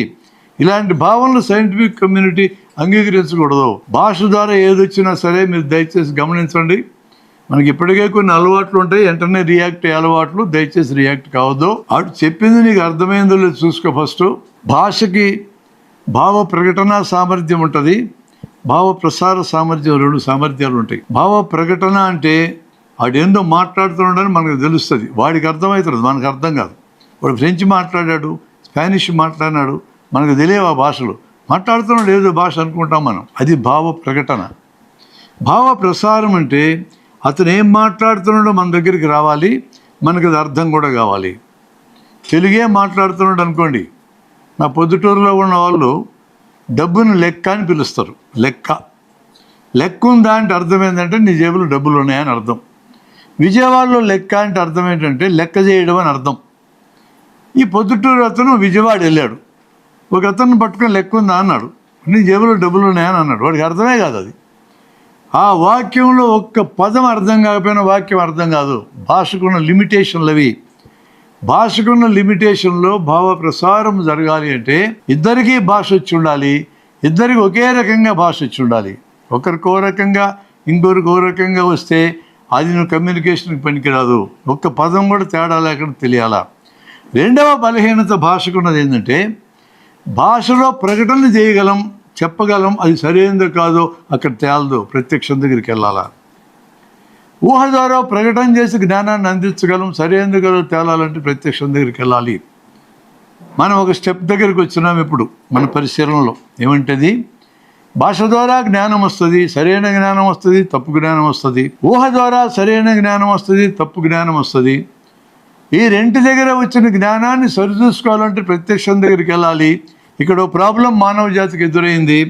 ప్రత్యక్షంలో కూడా సరైన జ్ఞానం వస్తుంది, తప్పు జ్ఞానం వస్తుంది. ఈ రెంటినీ కాదని అక్కడికి పోతే అక్కడ కూడా ఈ ప్రాబ్లం ఎదురైంది. ఇప్పుడు మానవ జాతికి ఎదురైన అతి ముఖ్యమైన ప్రాబ్లం ఏంటంటే మనం బతకాలంటే, బాగా బతకాలంటే, ఎదగాలంటే, గుర్తింపు రావాలంటే సరైన జ్ఞానమే రావాలి, తప్పు జ్ఞానం రాకుండా ఉండాలి. ఎప్పుడూ సరైన జ్ఞానమే రావాలి, తప్పు జ్ఞానం రాకుండా ఉండాలంటే ఏం చేయాలి అనే క్వశ్చన్ ఎదురైంది మానవుడికి. ఈ క్వశ్చన్కి జవాబు కింద మానవుడు కనిపెట్టిన అత్యద్భుతమైన మెథడ్ పేరే సైంటిఫిక్ మెథడ్, సైన్స్ పద్ధతి, మెథడ్ ఆఫ్ సైన్స్ అంటే అది. మానవ జాతికి అతిపెద్ద బలం ఇది. ఈరోజు ప్రపంచాన్ని డిక్టేట్ చేస్తుండేది ఇది. సైన్స్ని మాట్లాడేమంటే మెథడ్ ఆఫ్ సైన్స్ వచ్చేస్తుంది. ఎల్లప్పుడూ నీకు సరైనదే తెలియాలి, ఎల్లప్పుడూ సత్యమే తెలియాలి, ఎప్పటికీ అసత్యం రాకూడదు నీ దగ్గరికి అని అనుకున్నప్పుడు నువ్వు ఖచ్చితంగా ఈ మెథడ్ వాడాలి. మెథడ్ ఆఫ్ సైన్స్లో 5 స్టెప్పులు ఉన్నాయి. వీటిల్లో 3 స్టెప్పులు మన పూర్వీకులకు కూడా తెలుసు, 2 స్టెప్పులు ఆధునికులకి మనకే తెలుసు. ఎవరికి మెన్షన్ చేస్తా వాటిని. ఇంద్రియాలతో ఒకసారి చూసి ఇది సరైనదో కాదో నిర్ణయించొద్దు, పదే చూడు అనేది మొదటి స్టెప్. ఒకసారి చూసి నిర్ణయించొద్దు. ఇది మనకి ఎక్కడ ఉపయోగపడుతుంది? మీరు ఎవరైనా వచ్చి ఇంకొక ఆయన మీద నాకు సాడీ చెప్తారు, సోషల్ అకేషన్స్లో ఉపయోగపడుతుంది. ఒకసారి వినగానే నిర్ణయించగాకు, అక్కడి నుంచి వస్తుంది మనకు ఆన్సర్. పదే తెలుసుకోవాలా. ఒక అతను పోయి బార్ షాపులో కూర్చొని ఉన్నాడు, తాగుతున్నాడు లేదో మనకు కనపడలే. ఈడు తాగుబోతని నిర్ణయించకూడదు. అట్లా ఒక్కసారి తాగినా కూడా నిర్ణయించకూడదు. తాగుబోతంటే ఎప్పుడు తాగుతూ ఉండాలి. ఒక్కసారి చూసి నిర్ణయించగాకని ఈ సూత్రం మనకు అక్కడ ఉపయోగపడుతుంది. మనం చెప్తున్న ఈ థియరీ అంతా ప్రాక్టికల్గా ఉపయోగపడేది కాబట్టి నేను చెప్తున్నా. ఒక అతను పోతా ఉన్నాడు, సెంటర్లో బట్టనెత్తి కనపడదు, బ్రహ్మానందం అయి ఉంటాడు అన్న. ఒకసారి చూసి నిర్ణయించగాకు, దగ్గరగా పోయి చూడు. బ్రహ్మానందం బట్టనెత్తి యూనిక్, అనేక మందికి సెంటర్ బట్టనెత్తి ఉండొచ్చు, అందరూ బ్రహ్మానందాలు గారు. మళ్ళీ ఇటు పక్కన చూడు, అటు పక్కన చూడు, ముందుకెళ్ళి చూడు, ఇప్పుడు బ్రహ్మానందం గారు తెలిసిపోద్ది. ఒకసారి చూసి నిర్ణయించొద్దంటే అర్థం అది. పర్సనల్ లైఫ్లో కూడా అంతే. భార్యాభర్తలకు తగాదాలు వస్తాయి. ఒక మాట అంటది ఆమె, వీడికి సరిగా వినపల్లా, నన్ను అంటవా అన్నాడు. ఏమన్నది వీడికి అర్థమే కాలే. అది ఎంత దూరం పోద్ది? తిట్టుకొని తన్నుకొని విడాకుల దాకా పోయిన కథలు ఉన్నాయి. నువ్వు అందుకనే సరిగా వినగా అర్థమైందో చూసుకో. అర్థమైందన్నాక అప్పుడు ఇదేనా నువ్వు అన్నదని అడుగు. మళ్ళా ఈ పాటికి ఆమె కోపం సగం తగ్గుతుంది, ఈయన కోపం సగం తగ్గుతుంది. నేను అన్నది అది కాదన్నది అనుకో, ఊరి నేను మొదటిది అనుకుంటే కొంపల మునిగే కదా నీకు అప్పుడు అర్థమవుతుంది. పర్సనల్ లైఫ్లో ఎట్లా వాడాలి సబ్జెక్ట్ అంటే ఇట్లాంటివి వాడాలి. వాళ్ళ ఫ్రెండ్ వచ్చాడు, నేను డబ్బులు అడిగాడు, వీడు తిరిగి ఇస్తాడో తెలియదు, ఏం చేయాలా, దానికి ఈ సబ్జెక్ట్ ఎట్లా ఉపయోగపడుతుంది. ఇతను ఫ్రెండ్ అని ఒప్పుకుంటున్నాం. ఫ్రెండ్ అంటే వాడికి లక్షణాలు కొన్ని ఉన్నాయి.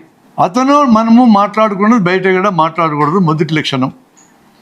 ఫ్రెండ్కి ఏదైనా బాధ వస్తే మనం వాడి పక్కన ఉండాలి, రెండో లక్షణం.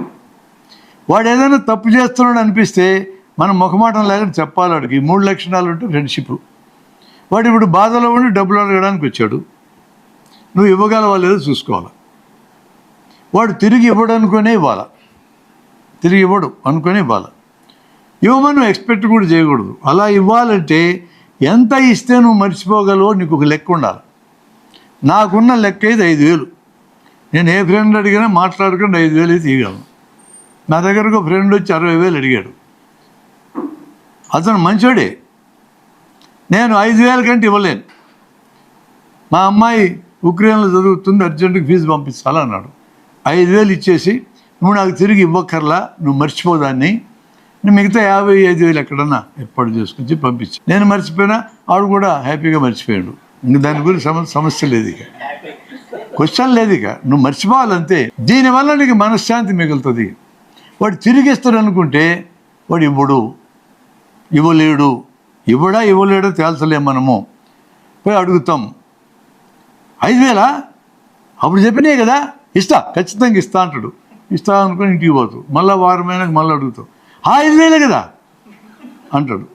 ఇంకోసారి అయినా కనపడటం మానేస్తాడు. ఇంకోసారి అయినాక ఎప్పుడు ఇచ్చిన 5,000? ఎందుకే ఈ సమస్య అంతా? 5,000 ఇచ్చి వదులుకోగలవు, నీకు సైన్స్ అర్థమైంది, నేను చెప్పిన క్లాస్ అంతా మర్చిపో, హ్యాపీ, నువ్వు ప్రశాంతంగా ఉండు. నీకు పోయే ప్రశాంతత ఖరీదు చాలా ఎక్కువ, 5,000 కంటే ఎక్కువ. ఇట్లాంటిది ఎక్కడెక్కడ అప్లై చేయొచ్చు? ఒక కుటుంబంలో సమస్యకి అప్లై చేయండి. ఒక మంచి గ్లాస్ వస్తువు ఒకటి కొనుక్కొచ్చుకున్నావు, 10,000 పెట్టి నువ్వు అలంకరణ కోసం. దీన్ని అక్కడి నుంచి తీసి మట్టి అంతా దుడిచి బీరువాలో పెట్టాలనుకున్నావు. మీ అబ్బాయికి చెప్పినావు, అదే ఆ వస్తువు జాగ్రత్తగా అల్మార్లో పెట్టరాను అని. నాకు తెలియదు ఆ మాత్రం జాగ్రత్త. మీ పిల్లల గురించి మీకు తెలియదు. చాలా టీనేజ్ చాలా ప్రమాదకరమైన ఏజ్. 13, 14, 15, 16, 17, 18, 19, 13 to 19 ఇది టీన్స్. అందరూ టీన్సే. వాళ్ళు రెబెలియన్ యాక్టివిటీ ఉంటుంది, యాటిట్యూడ్ ఉంటుంది వాళ్ళకి. నాకు తెలియదు ఆ మాత్రం అన్నాడు. జాగ్రత్తగా పెట్టరా అన్నాడు. ఒక అర్ధ నిమిషాలు డామ్ అని శబ్దం అయింది, అయిపోయింది, 10,000 కలపాలని. ఇప్పుడు నువ్వు పోయి అడిగి పగలగొట్టావు. ఈ సమస్యకి ఇప్పుడు నేను చెప్పిన సబ్జెక్ట్ ఎట్లా వాడుకోవాలా? మన కార్యకారణ సంబంధం ప్రకారం ఎల్లప్పుడూ మార్పు ముందుకే జరుగుతుంది, వెనక జరగదు. నువ్వు ఎన్ని దెబ్బలైనా కొట్టాన్ని, పగిలిపోయిన వస్తువు పాత వస్తువుగా మారే సమస్య లేదు. ఇది నీకు తెలుసానికి ఈ సబ్జెక్టు నేను చెప్పిన దాంట్లోంచి నీకు అర్థమైతే వారిని నువ్వు కొట్టినా వస్తువు మళ్ళీ రాదు. మరి పగలగొట్టాడు కదా, అవి పగలగొట్టాడు, అది వెనక్కి రాదు. నువ్వు వాడు ఈ పగలగొడితే నీకు కొత్త నష్టం వస్తుంది. అది పడకూడని చోట దెబ్బ పడితే సావస్తాడు, అది పెద్ద ఇష్యూ. గ్లాస్ వస్తువు కంటే పెద్దది. వాడికి గాయమైతే కుట్లే ఇస్తాలా. డాక్టర్లు ఊరికే కుట్లేరు, డాక్టర్ల కథ మీకు తెలియదు, మాకు తెలుసు. వాడు కుట్లేయడానికి పైసలు తీసుకుంటాడు. ఇది 10,000 బాయ, మళ్ళీ 1,000-2,000 బాయ వాడు కొడితే, దెబ్బలు తగిలితే. అంతకంటే పెద్ద నష్టం ఏం జరుగుతుంది? ఆడికే నీకు రిలేషన్షిప్ పోయింది, ఇది ఇంకా పెద్ద నష్టం. వాడి అమ్మ ఏకమైనారనుకో, నీ కొంపలు కొల్లేరేక, ఇంత పెద్ద నష్టం జరుగుతుంది. పగిలిపోయింది, వెనక్కి రాదని అర్థమైన నోరు మూసుకొని యాక్సెప్ట్ చేయి. ఒకవేళ నువ్వే ఈ వస్తువు పట్టుకెళ్ళి పగలగొట్టానికి ఎవరిని కొడతావు నువ్వు? ఇది అనాలిసిస్ చేసే మార్గం. మీకు ఈ శాస్త్రీయ దృష్టి పద్ధతి అర్థమైతే ఇట్లా ఏ ప్రాబ్లంకైనా మీరు దాన్ని అప్లై చేసి ఆలోచించవచ్చు. ఇప్పుడు మనం శాస్త్రీయ పద్ధతిలో ఉన్నాం. ఒక్కసారి చూసి నిర్ణయించగా ఒక మెథడు. రెండో మెథడ్ ఏంటంటే సెట్టింగ్ మార్చి చూడు. నీళ్ళల్లో స్కేల్ పెడితే నీళ్ళు గాలి కలిసి దగ్గర వంగినట్టు కనపడుతుంది, అది వంగలేదు. సెట్టింగ్ తీసి చూస్తే స్ట్రైట్గా ఉన్నట్టు కనపడుతుంది. ఒక బాటిల్, మంచినీళ్ళ బాటిల్, ఖాళీ బాటిల్ మీకు ఇచ్చా, దీంట్లో ఏముందని అడిగా, మీరేం లేదన్నారు. సెట్టింగ్ మార్చి చూడు, దానికి తొట్లో నీళ్ళల్లో ముంచు, బుడగలు బయటకు వస్తాయి. ఏమి లేదన్నావు కదా ఇందాక, దాంట్లో గాలి ఉంది. సెట్టింగ్ మారిస్తే కనపడదు. ఇప్పుడు ఈ ఎగ్జాంపుల్స్ అన్నీ అట్లాంటివే. ఇప్పుడు ఇలా చూస్తే అడ్డమున్న గీత వంకరగా కనపడుతుంది.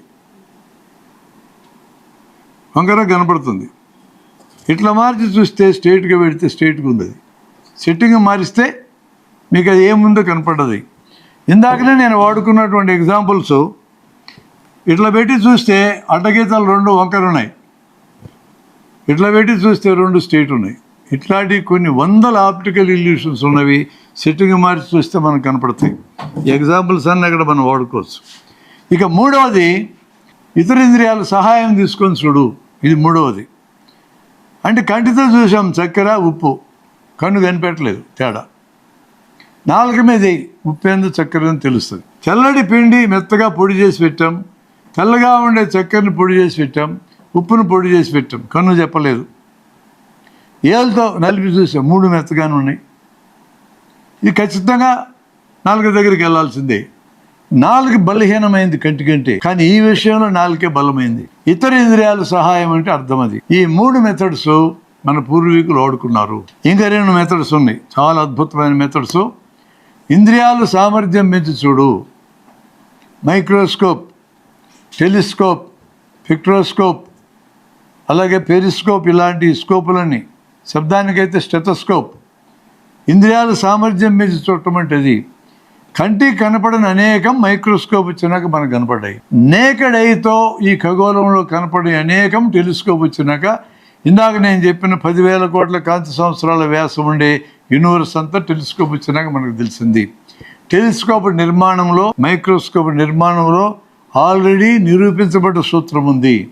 కాబట్టి దాని నుంచి వచ్చే సమాచారం ఉన్నట్టు వచ్చినట్టే. ఈ 2 కనిపెట్టిన తర్వాత మానవుడు జ్ఞానం ఎంత పెరిగిందో చెప్పలేం. ఇంక చివరి 5వ స్టెప్ చెప్తున్నా, చాలా ఇంపార్టెంట్ ఇది. దీంట్లో పొరపాటు పడే అవకాశం ఉంది కొంతమంది.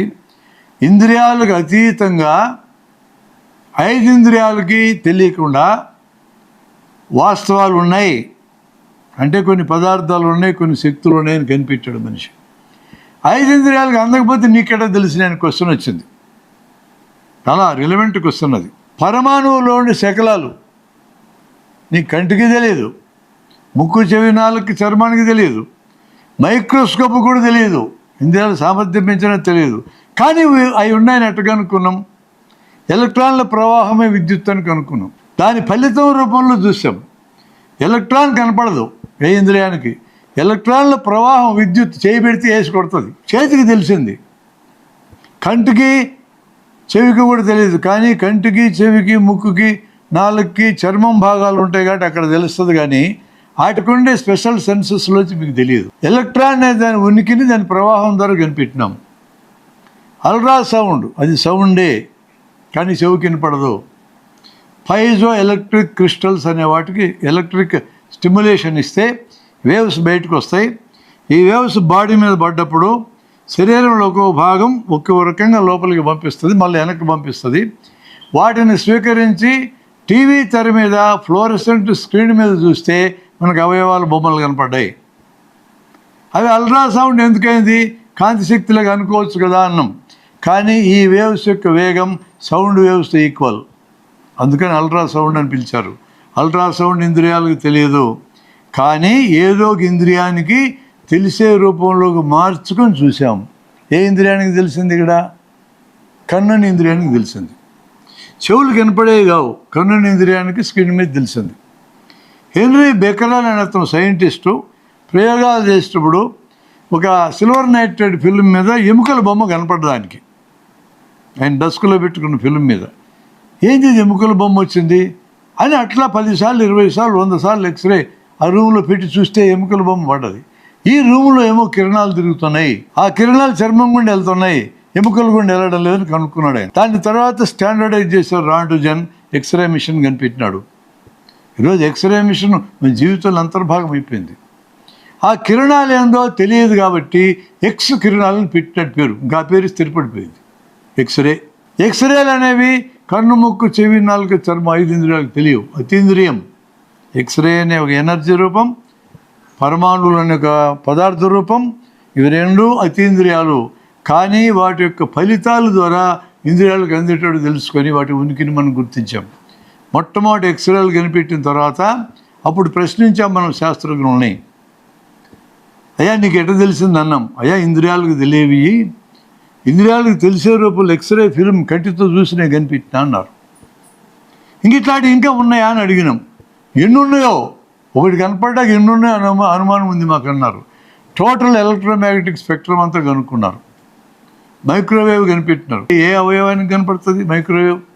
లోపల అన్నం పెడితే వేడెక్కింది. ఆ వేవ్స్ వేరు, వాటి వేవ్ లెంత్ వేరు. అంటే దీని అర్థం ఏంటంటే ఇంద్రియాలకు అందకుండా వాస్తవాలు ఉంటాయి, ఇంద్రియాలకు అందకుండా జ్ఞానం ఉండదు. ఫైనల్గా తెలియాల్సింది 5 ఇంద్రియాల ద్వారానే. ఇంద్రియాతీత వాస్తవాలు ఉంటాయి, ఇంద్రియాతీత జ్ఞానం ఉండదు. అది దాని అర్థం. ఇంద్రియాలకు అతీతంగా జ్ఞానం మనిషికి ట్రాన్స్డెంటల్ మెడిటేషన్ చేస్తే ఇంద్రియాలతో సంబంధం లేకుండా జ్ఞానం వస్తుందని ఒక ఆయన ప్రకటించాడు. ఇప్పుడు ఆ బ్యాచ్ చాలా పెరిగింది ఈ దేశంలో. అట్లాంటి ఆయనకి ఒక ప్రయోగం చేయమన్నాం. నేను అల్మల అడుగు పోతా అన్నాడు. పో అన్నాం. ఒక చోట కూర్చొని తపస్సు చేస్తా అన్నాడు. నేను కథలకంటే తపస్సు చేస్తే సీమలు కూడా అర్థం కాక పుట్టబెట్టినాయి. ఇంక చర్మంతో పనిలే, ఇంకా చెవులతో పని పోవాలి కదా. ఎటు శ్రీశైలం దగ్గరనే ఓం అంటాం మొదలుపెట్టాడు. ఓం ఓం ఓం అలవాటు అయిపోయి ఆ శబ్దం తప్ప ఏమి వినపడేది కాదు. ఇంక చెవులను బంధించేశాడు. కళ్ళు మూసుకొని తపస్సు చేశాడు, కళ్ళను బంధించేశాడు. రుచి చూడడం మానేశాడు, తినడం మానేశాడు. ఇంకొన్నాళ్ళు బతకొచ్చు తినకపోయినా. ఇక వాసన ఒకటి బంధించాలా. దీన్ని ఎట్ట బంధించాలా? ఈ ముక్కుతో వాసన తెలుస్తుంది, గాలి పీల్చేది కూడా ఇది. దాన్ని బంధించడానికి ట్రై చేసిండు ఆపుదామని. ఇందాక నేను చెప్పినట్టుగా చేతకాలే. మనం హెల్ప్ చేస్తే అతనికి ట్రాన్స్డెంటల్ మెడిటేషన్ వస్తుంది. మనం హెల్ప్ చేయడం ముక్కు ముయ్యాల, నోరు ముయ్యాల. అప్పుడు ఆడికి ఇంద్రియాతీత జ్ఞానం వస్తుంది. ఈ ఇంద్రియాతీత జ్ఞానం అని ఇట్లా మాట్లాడతారు. ఇంద్రియాలకు అతీతంగా జ్ఞానం ఉండదు. ఈ భూమి మీద ఉండే సమస్య లేదు, విశ్వంలో ఉండే సమస్య కూడా లేదు. ఇంద్రియాతీత జ్ఞానం అని మోసం చేయడానికి వాడతారు. నేను ఎక్కడో వాడితో మాట్లాడా, స్పూన్లుంచినా లేకపోతే ఇనప రాడ్లుంచినా మొత్తం మ్యాజిక్లే, మొత్తం మ్యాజిక్ పద్ధతులు అవి. మ్యాజిక్లో ఉండే ప్రిన్సిపల్స్ ఏమిలే, 4 ప్రిన్సిపల్స్. దాచి ఉంచిన స్థలం, ఒక పెద్ద బాబా గారు శంకలో బూడిద పెట్టుకొని వచ్చినోడికల్లా చేత్తో బూడిద ఇచ్చేటోళ్ళు. 2 నొక్కితే బూడిద వస్తూ ఉండేది. వాడు సొక్కా పీకి చూస్తే తెలుస్తుంది, వాడు పీకనేడుగా. అదే ఆయన కథ. దాచుకున్న స్థలం. అసిస్టెంట్ హెల్ప్ మన వాళ్ళు ఎవరైనా చేయొచ్చు. అది 3 వస్తువులు ఇక్కడ పెట్టి మీరు ఏదో ఒక వస్తువుని తాకండి నేను చెప్తాను, బయటికి పోతాం. లోపలికి వచ్చేటోడు 3 వస్తువులు ఏది తాగినా చెప్పగలం. అసిస్టెంట్ హెల్ప్ ఇది. ఇక్కడే నా ఏజెంట్ని పెట్టుకొని ఉంటా. మొదటి వస్తువుని తాగితే ఇట్ట అనుకుంటా, 2వ తాగితే ఇట్ట అనుకుంటా, 3వ తాగితే ఇట్ట అంట. అయిపోయింది, సిగ్నల్ వచ్చేసింది. మొత్తం మోసం అన్న. ఇది మ్యాజిక్ అయితే ఓకే, నాకు అభ్యంతరం లేదు, సరదాగా వాడుకుంటాం. మెడికల్ అంటే మోసం చేయడానికి చేసే పని ఇది. వీళ్ళందరూ ఇట్టాడి 4 నేర్చుకొని మోసం చేస్తారు. Scientific principle. పొటాషియం పెర్మాంగనేట్ మీద గ్లిజరిన్ పోస్తే మంటలు పడతాయి. అది సైంటిఫిక్ ప్రిన్సిపల్. కాగితాలు గుట్ట పెడతా, అడుగున పొటాషియం పెర్మాంగనేట్ పెడతా. దాచి ఉంచిన స్థలం అది. పైనుంచి నెయ్యి పోస్తున్నా అంట, యజ్ఞం చేస్తున్నా అని. అది గ్లిజరిన్, నెయ్యిలాగా ఉంటుంది. ఇది దాచి ఉంచింది, ఇది దాచి ఉంచింది. సైంటిఫిక్ ప్రిన్సిపల్ వాడుకోవడం, మంటలు లేస్తాయి. ఇది ఒక మెథడ్. 4వది స్పీడ్. నేను ఎంత స్పీడ్గా నా చేతులు తిప్పుతానంటే నువ్వు దాన్ని కనిపెట్టలేవు, అంత వేగంగా తిప్పుతా. నేను ఒక మ్యాజిక్ ఫెస్టివల్కి వెళ్తే నా చేతిలో నాణ్యం పెట్టాడు. ముసుకో అన్నాడు, తీ అన్నాడు, లేదు. మళ్ళా పెట్టాడు ఒకటి, మళ్ళా మూసాడు. 20 సార్లు చేసాడు. 20 నాణ్యాలు ఏమైందంటే వాడు పెట్టాడు, నేను మూసే లోపల లాగేసుకున్నాడు. వాడి చేతులు ఒక నాణ్యమే ఉండేది. 100 సార్లు కాదు, 1000 సార్లు చేయగలడు. ఏముంది, ఒక నాణ్యమే కదా. ఇది స్ప్లిట్ ఆఫ్ హ్యాండ్, స్పీడ్ అంటారు దాన్ని. ఈ 4 ప్రిన్సిపల్స్తోనే మ్యాజిక్స్ ఆర్ మిరకిల్స్ నడుస్తాయి. ఈ మిరకిల్స్ చేస్తాం, మేము పెద్ద శక్తులు ఉన్నాయని చెప్పే వాళ్ళందరూ మోసగాళ్ళు. అది మ్యాజిక్ అని చెప్తే అది మనుషులకి ఆనందం కలిగించే ప్రక్రియ. పూర్వకాలం నుంచి తెలుసు. అట్లా మాట్లాడకుండా ఇలాంటి మోసం చేస్తారు. మనం ఈ సబ్జెక్టు తెలుసుకుంటే ఎవడైనా మిరకిల్స్ చేయడం సాధ్యం కాదనేది మనకి అర్థమవుతుంది. ఒక సోషల్ ఈవెంట్లో మోసం చేసేటోళ్ళు మనం పట్టుకోవడం సాధ్యమవుతుంది. ఈ సబ్జెక్ట్ మనకు అట్లా ఉపయోగపడుతుంది. అందుకని మనం మెథడ్ ఆఫ్ సైన్స్లో 5 మెథడ్స్ చూసాం. పదే చూడు, ఇతరేంద్రియాల సాయం తీసుకో, సెట్టింగ్ మార్చి చూడు. ప్రపంచంలోని పాత మేధావులు అందరికీ తెలిసివి. ఆధునికమైన మేధావులకి ఇంద్రియాల సామర్థ్యం పెంచి చూడనేది ఆ వస్తువులు కనిపెట్టిన రోజు నుంచి మనకు తెలుసు. అంతకుముందు మనకు తెలియదు. మైక్రోస్కోప్ లెవెన్హాక్ కనిపెట్టాడు, అప్పటి నుంచి మనకు తెలుసు. స్టెథోస్కోప్ ఆయన కనిపెట్టాడు, సౌండ్ పెంచినడం అప్పటి నుంచి అది తెలుసు. అట్లా ఏ వస్తువు కనిపెట్టామో అది కనిపెట్టినప్పటి నుంచి మనకు కొత్త జ్ఞానం అనేది రావటం మొదలైంది. చిట్ట చివరిది అత్యద్భుతమైంది, అతీంద్రియ వాస్తవాలు ఉంటాయి, అతీంద్రియ వస్తువులు ఉంటాయి, అతీంద్రియ శక్తులు ఉంటాయి. శక్తులు ఉంటాయని కానీ మీరు భ్రమపడతారో, శక్తులు వాస్తవాలు రెండు వాస్తవంలో భాగం, వస్తువులు శక్తులు. అతీంద్రియాలు ఉంటాయి, జ్ఞానం అయితే ఉండదు. ఈ క్లారిటీ మనకు ఉండాలి. ఇంకొక ప్రాబ్లం కూడా మనం ఇక్కడ ఆన్సర్ చేసుకుందాం. ఏమంటే సత్యాలు మారతాయా మారవా? చాలా పెద్ద ప్రాబ్లం ఇది. ఈ ప్రాబ్లం సైంటిస్టులకు లేదు, ఫిలాసఫర్స్కి ఉంది. మనం ఇది ఫస్ట్ గుర్తించాలి. జాన్ డాల్టన్ అనే సైంటిస్ట్, బ్రిటిష్ సైంటిస్టు పరమాణువు థియరీ చెప్పాడు, ఆటమిక్ థియరీ అని, పోయిన శతాబ్దం చివరిలో, అంతకంటే ముందు శతాబ్దం చివరిలో. పరమాణువు పగలదు, దీన్ని పగలగొట్టలేమని తీర్మానం చేశాడు. చేసి ఏమన్నాడంటే ఇది సత్యం అన్నాడు. తర్వాత 20 ఏళ్ళకి Enrico Fermi, Niels Bohr, Rutherford ఈ బ్యాచ్ వచ్చింది, పగలగొట్టారు దాన్ని. వీళ్ళు ఏమన్నారు, పరమాణు పగులుతుంది, ఇది సత్యం అన్నారు. ఎక్కడొచ్చింది కన్ఫ్యూజన్ మీరు గమనించాలి. పరమాణు పగలదు అని జాన్ డాల్టన్ చెప్పాడు, పరమాణు పగులుతుందని ఈ ముగ్గురు నిరూపించారు. ఆయనే అది సత్యమనే, ఇప్పుడు ఈయన ఇది సత్యమనే. సత్యాలు మారతాయనే భ్రమలనే మనకు వచ్చినాయి. కానీ ఈ రెంటిలో ఒకటే సత్యం. సత్యం అంటే మారదని మన అర్థం. ఏంటది? మనిషిని బట్టి మారదు, ప్రాంతాన్ని బట్టి మారదు, కాలాన్ని బట్టి మారదు. ఇది దానికి ఉన్న డెఫినేషన్. ఈ రెండు స్టేట్మెంట్లలో ఒకటే సత్యం. అదేంటి? పరమాణు పగులుతుంది, ఇదే సత్యం. పరమాణు పగలదనేది అసత్యం. అప్పుడు మనకు అసత్యం అని తెలియదు, పగలగొట్టే మెథడ్ మనకు తెలియదు, పగలగొట్టే సాధనం కూడా మన చేతిలో లేదు. కాబట్టి దాన్ని అప్పటికది సత్యమని భ్రమపడ్డారు. సైంటిఫిక్ కమ్యూనిటీ పొరపాటు సరిదిద్దుకుంది. వాళ్ళు ఏమన్నారంటే అది అప్పటికీ కూడా పగలగొట్టబడేదే, మాకు ఆ మెథడ్ తెలియక అట్లా అన్నాం, మేము పొరపాటు అయింది, అది అప్పటికీ పగలగొట్టబడేదే, మాకు తెలియదు, తర్వాత పగలగొట్టామని చెప్పి తేల్చారు. ఇంకా అక్కడ కన్ఫ్యూజన్ లేదు. అందుకని మీరు గమనించండి, అత్యంత ప్రాథమిక అణుశకల మీదనే ప్రయోగాలు జరిగినప్పుడు బోసాన్ అనే పేరు వచ్చింది. దీన్ని దిక్కుమాలిన దైవకణం అని పేరు పెట్టాను పనికిమాలిన కొంతమంది. దైవానికి ఏం సంబంధం? మీ కణంతో, ప్రకృతికి సంబంధించిన కణం అది. ఈ దైవ కణము చిట్టు చివరి కణమా అని అడిగినాం మనం. వాళ్ళు ఏమన్నారు తెలుసా? ఇది చిట్టు చివరి కణం అవునో కాదో మాకు తెలియదు అన్నారు. ఇంతలా ప్రయోగం చేసి ఇంతలా మాట అంటారు ఏంద్రంటే, ఒకసారి చెప్పు దెబ్బలు తిన్నాం బాబు, మళ్ళీ తినడానికి మాకు ఓపిక లేదన్నారు వాళ్ళు.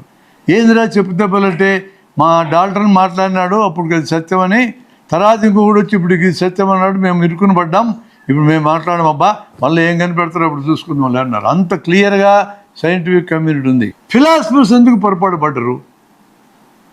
ఇది మనకి ఇంపార్టెంట్. ఫిలాసఫర్స్ కొంతమంది ఆంధ్రదేశంలో ఉన్నారు. సత్యాలు మారతాయి, మారకపోతే సత్యమే కాదంటాడు ఆయన. ఎంత డేంజర్ వాక్యం ఇది! ఇది ఎంత ప్రమాదమైనటువంటి స్టేట్మెంట్ అంటే, ఫిలసాఫికల్ వర్గాల్లో కన్ఫ్యూజన్ ఉంటే ప్రజల్ని పాలించడం లొంటికాల మీద నడుస్తారు. దీనికి చరిత్రలో భారతంలో ఉదాహరణ మీకు చెప్తా.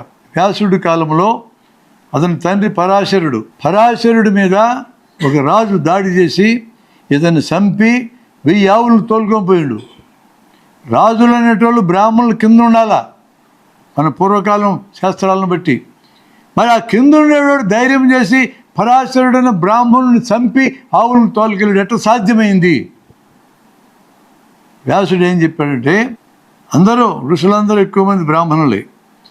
ఈ బ్రాహ్మణుల మధ్య వేదాలు 3, వేదాలు 4 అని తగాదా నడుస్తుంది. ఈ తగాదాలో మేము ఏకాభిప్రాయం రాకుండా ఉండి మేము డివైడ్ అయినందుకు ఇది సాగ్గా తీసుకొని రాజు అనేటోడు వచ్చి మా నాయన చంపాడు. మనం ముందు ఏకాభిప్రాయం సంపాదించి మనం బ్రాహ్మణులు మన సుప్రీమసీ నిరూపించుకొని రాజులను అడుగును పెట్టాల్సిందే అని నిర్ణయించుకొని వ్యాసుడు ఆశ్రమాలు మొత్తం తిరిగి వేదాలు 4 నొప్పించినాడు అందరితో. ఒక అభిప్రాయానికి రావడం ఎంత ముఖ్యమని మీరు గమనించండి. ఒడే నాయన చంపినందుకు ఫ్యాక్షనిస్టులాగా పగ తీర్చుకోవడానికి పోలే, ఆవులు పోయినందుకు ఏడవలా. ఫిలాసఫర్స్ అట్లుంటారు. వ్యాసుడు ఫిలాసఫర్. మొత్తాన్ని అందరినీ 4 వేదాలు ఒప్పించినాక శంతనుడి దగ్గరికి వచ్చాడు. ఏమి ఋషి ఇట్టొచ్చారు, మీ నాయన చంపినాడు కదా ఎవడో రాజుగాడు, ఆవులను తోలుకెళ్ళాలంటే ఆవులు కావాలని నీకు అని అడిగాడు. అక్కర్లేదు రాజా అన్నాడు. మరి ఏం ఆశ్రమం మళ్ళీ కట్టుకుంటే పెసలేమంటావా అన్నాడు. అక్కర్లేదన్నాడు. మరి ఎందుకు వచ్చినాడు చెప్పరాదా అని. నేను నీకు సహాయపడడానికి వచ్చినా అన్నాడు. ఒక మేధావికి ఎంత గేర్ ఉంటుందో మీరు గమనించండి. నేను వేదాలు 4 3 అనే దాన్ని పరిష్కరించి మొత్తాన్ని ఒప్పించి వేదాలు 4 ఒప్పించి వచ్చిన నాకు ఈరోజు బల్ల మంది మీ రాజులు మొత్తం మళ్ళీ మా మాట వినడానికి రెడీగా ఉండండి మీరు అని ఎస్టాబ్లిష్ చేసుకున్నాడు. భావజాల బలం అంటే అంత బలమైంది. విజ్ఞానులు గుర్తుంచుకోవాలి, భావజాల బలం చాలా పెద్దది. అందుకని ఇప్పటికీ మీకు ఉంటారు మనుషులు, చతుర్వేదులు, త్రివేదులు, ద్వివేదులు దొరుకుతారు మీకు. అంటే 2 వేదాలు ఒప్పుకునేటోళ్ళు, 3 వేదాలు ఒప్పుకునేటోళ్ళు, 4 వేదాలు ఒప్పుకునేటోళ్ళు, బెంగాల్ పోతే అందరిలో దొరుకుతారు. ఆ పేర్లు అట్లా వచ్చినాయి వేదాలు ఒప్పుకునే దాంట్లోంచి. వేదాలు 3 ఉంటే ఏంది, 4 ఉంటే ఏంది అని మనకు అనిపిస్తుంది. ఎన్ని ఉంటే మనకేంది, ఎందరో రాసుకున్నారు పాడుకున్నారు అయిపోయాయి అనుకుంటాం. ఆ కాలం అట్లా లేదు. వేదాలు 3 4 అని కొన్ని దశాబ్దాలు తన్నుకున్నారు ఈ బెపనాళ్ళందరూ కలిసి. అది పరిష్కరించకపోతే రాజులకు బలం వస్తుంది, మళ్ళీ తోలు తీస్తారనుకుని దాన్ని పరిష్కరించి రాజులను మళ్ళా పాదాక్రాంతం చేసుకున్నాడు వ్యాసుడు. భారతం మొత్తాన్ని కథ నడిపాడు. ఒక పక్క రాజ్యాధికారం వైపు కృష్ణుడు, ఇంకో పక్క భావజాల రంగంలో వ్యాసుడు, ఇద్దరు పనిచేసినారు. ఈ 2 చాలా కీలకమైనవి. మనం దీంట్లోంచి నేర్చుకోవాల్సింది ఏంటంటే మానవ సమాజాన్ని నడిపించే 2 స్రవంతులు ఇవి, భావజాల స్రవంతి, రాజకీయ స్రవంతి. రాజ్యం చాలా బలమైంది నేను కాదంటంలా. ఈరోజు 10 ఏళ్లలో ఒక్క పెట్రోల్ డీజిల్ మీదనే మన ప్రభుత్వం 58 లక్షల కోట్లు మన దగ్గర పీకింది. ఒక్క కలంపోటు. ప్రపంచంలో పెట్రోల్ డీజిల్ తగ్గినా మనం తగ్గించకూడదు. ఒక్క కలంపోటు 58 లక్షల కోట్లు లేపేసినారు. ఒక్క కలంపోటు. సాహుకారులు బ్యాంకులు అప్పులు తీసుకుంటే వాళ్ళు ఏమీ అనకుండా విమానాలకు ఇచ్చి పంపించాలి. ఒక్క కలంపోటు పంపించినారు. నీరవ్ మోడీ వెళ్ళిండు, మేహుల్ చోక్సీ వెళ్ళిండు, లలిత్ మోడీ వెళ్ళిండు, విజయమాల్యా పోయిండు. వాళ్ళే పెద్ద దొంగలు అనుకుంటే అంతకంటే పెద్ద దొంగలు ఇంక ఇక్కడ ఉన్నారు. లక్షల కోట్లు దిగమింగి ఏం అనకూడదు వాళ్ళని. మీరు ఇంటికి అప్పు తెచ్చుకొని ఒక కంతు కట్టకపోతే నోటీస్ ఇవ్వాలా, కలంపోటు. నువ్వు 4 సార్లు 4 కంతులు కట్టకపోతే నిన్ను జప్తు చేయాలా, కలంపోటు. అంత బలమైంది రాజ్యం. కానీ రాజ్యానికి బలహీనత ఉంది. ఆ బలహీనత ఏంటంటే జనంగాని చట్టాన్ని అమలు చేయదలుచుకోకపోతే వీళ్ళు ఏం చేయలేరు. వరకట్నం నిషేధ చట్టం ఉంది. చట్టం చేసేటోడు, అమలు చేసేటోడు, న్యాయం చెప్పేటోడు అందరూ వరకట్నం తీసుకోవడం మొదలుపెట్టినాక ఈ చట్టం పనిచేయదు. ఇక నిజం వరకట్నం కూడా ఉంది, నిషేధ చట్టం కూడా ఉంది, అవినీతి నిరోధ చట్టం ఉంది, అవినీతి కూడా ఉంది. ఎందుకు ఆ చట్టాలు అమలు కావు? కలంపోటే కదా. కలంపోటు పనిచేయదు. అక్కడ ఉన్న 5000 చట్టాలు ఈ దేశంలో ఉండేవి డబ్బున్న వాళ్ళకు ఒక రకంగా, డబ్బు లేని వాళ్ళకి ఒక రకంగా పనిచేస్తాయి. కలంపోట్లే, కానీ అవి పనిచేయవు. అక్కడ వీళ్ళకి పనిచేస్తే వాళ్ళకి పనిచేయవు. అంటే రాజ్యానికి చట్టపరమైనటువంటి స్రవంతికి ఓ బలం ఉంది, ఓ బలహీనత ఉంది. ఈ బలహీనత పోవాలంటే మార్గం ఏంది? ఇప్పుడు నువ్వు భావజాల బలం దగ్గరికి రా. భావజాలం ఎంత బలమైందంటే మన నిత్య జీవితంలో మనకు అలవాటేది. నీ ఎదురుగా పసిపిల్లడు ఆకలితో ఉంటే నువ్వు ఏదన్నా తింటూ ఉంటే అడిగి పెట్టుకోవడం నువ్వు తినలేవు. ఏం పెట్టకపోతే నీ మీద కేసు పెడతారా, జైల్లో పెడతారా? ఏం చేయరు. కానీ నువ్వు పెడతావు. ఇక్కడ ఎక్కింది.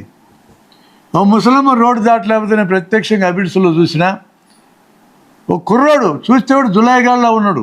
దేనికి పట్టుకున్నాడు అనుకున్నాడు. ఎప్పుడు అర్జున్ రెడ్డి లాంటి సినిమాలు చూస్తున్నాడు. వాడు ఆ ముసలమ్మను దాటిచ్చాడు. వాడు ఎందుకు దాటిచ్చాడు అంటవాడా? నేను ఏం సార్ అన్నాడు. నువ్వు ఎందుకు ఆ ముసలమ్మను దాటించండి? అవు సార్ ముసలమ్మను దాటలేకపోతే దాటించిన అంటున్నాడు. అంతే. ఏంటంటే భావజాలం. ఒక యాక్సిడెంట్ జరిగి ఏదైనా సమస్య వస్తే పోతే ఒకటి పరిగెత్తుకెళ్తాం. భావజాలం. పిల్లలకి పళ్ళు దొంగకోవడం ఇష్టం ఉండదు. పేస్ట్ పెడితే తింటరు తీయగా ఉందని. వాడికి పళ్ళు దొంగకోవడం నేర్పించినాక ఇక్కడికి ఎక్కింది. ఇంకెవడు చెప్పకుండా పళ్ళు దొంగకొని తింటున్నాడు. భావజాలం.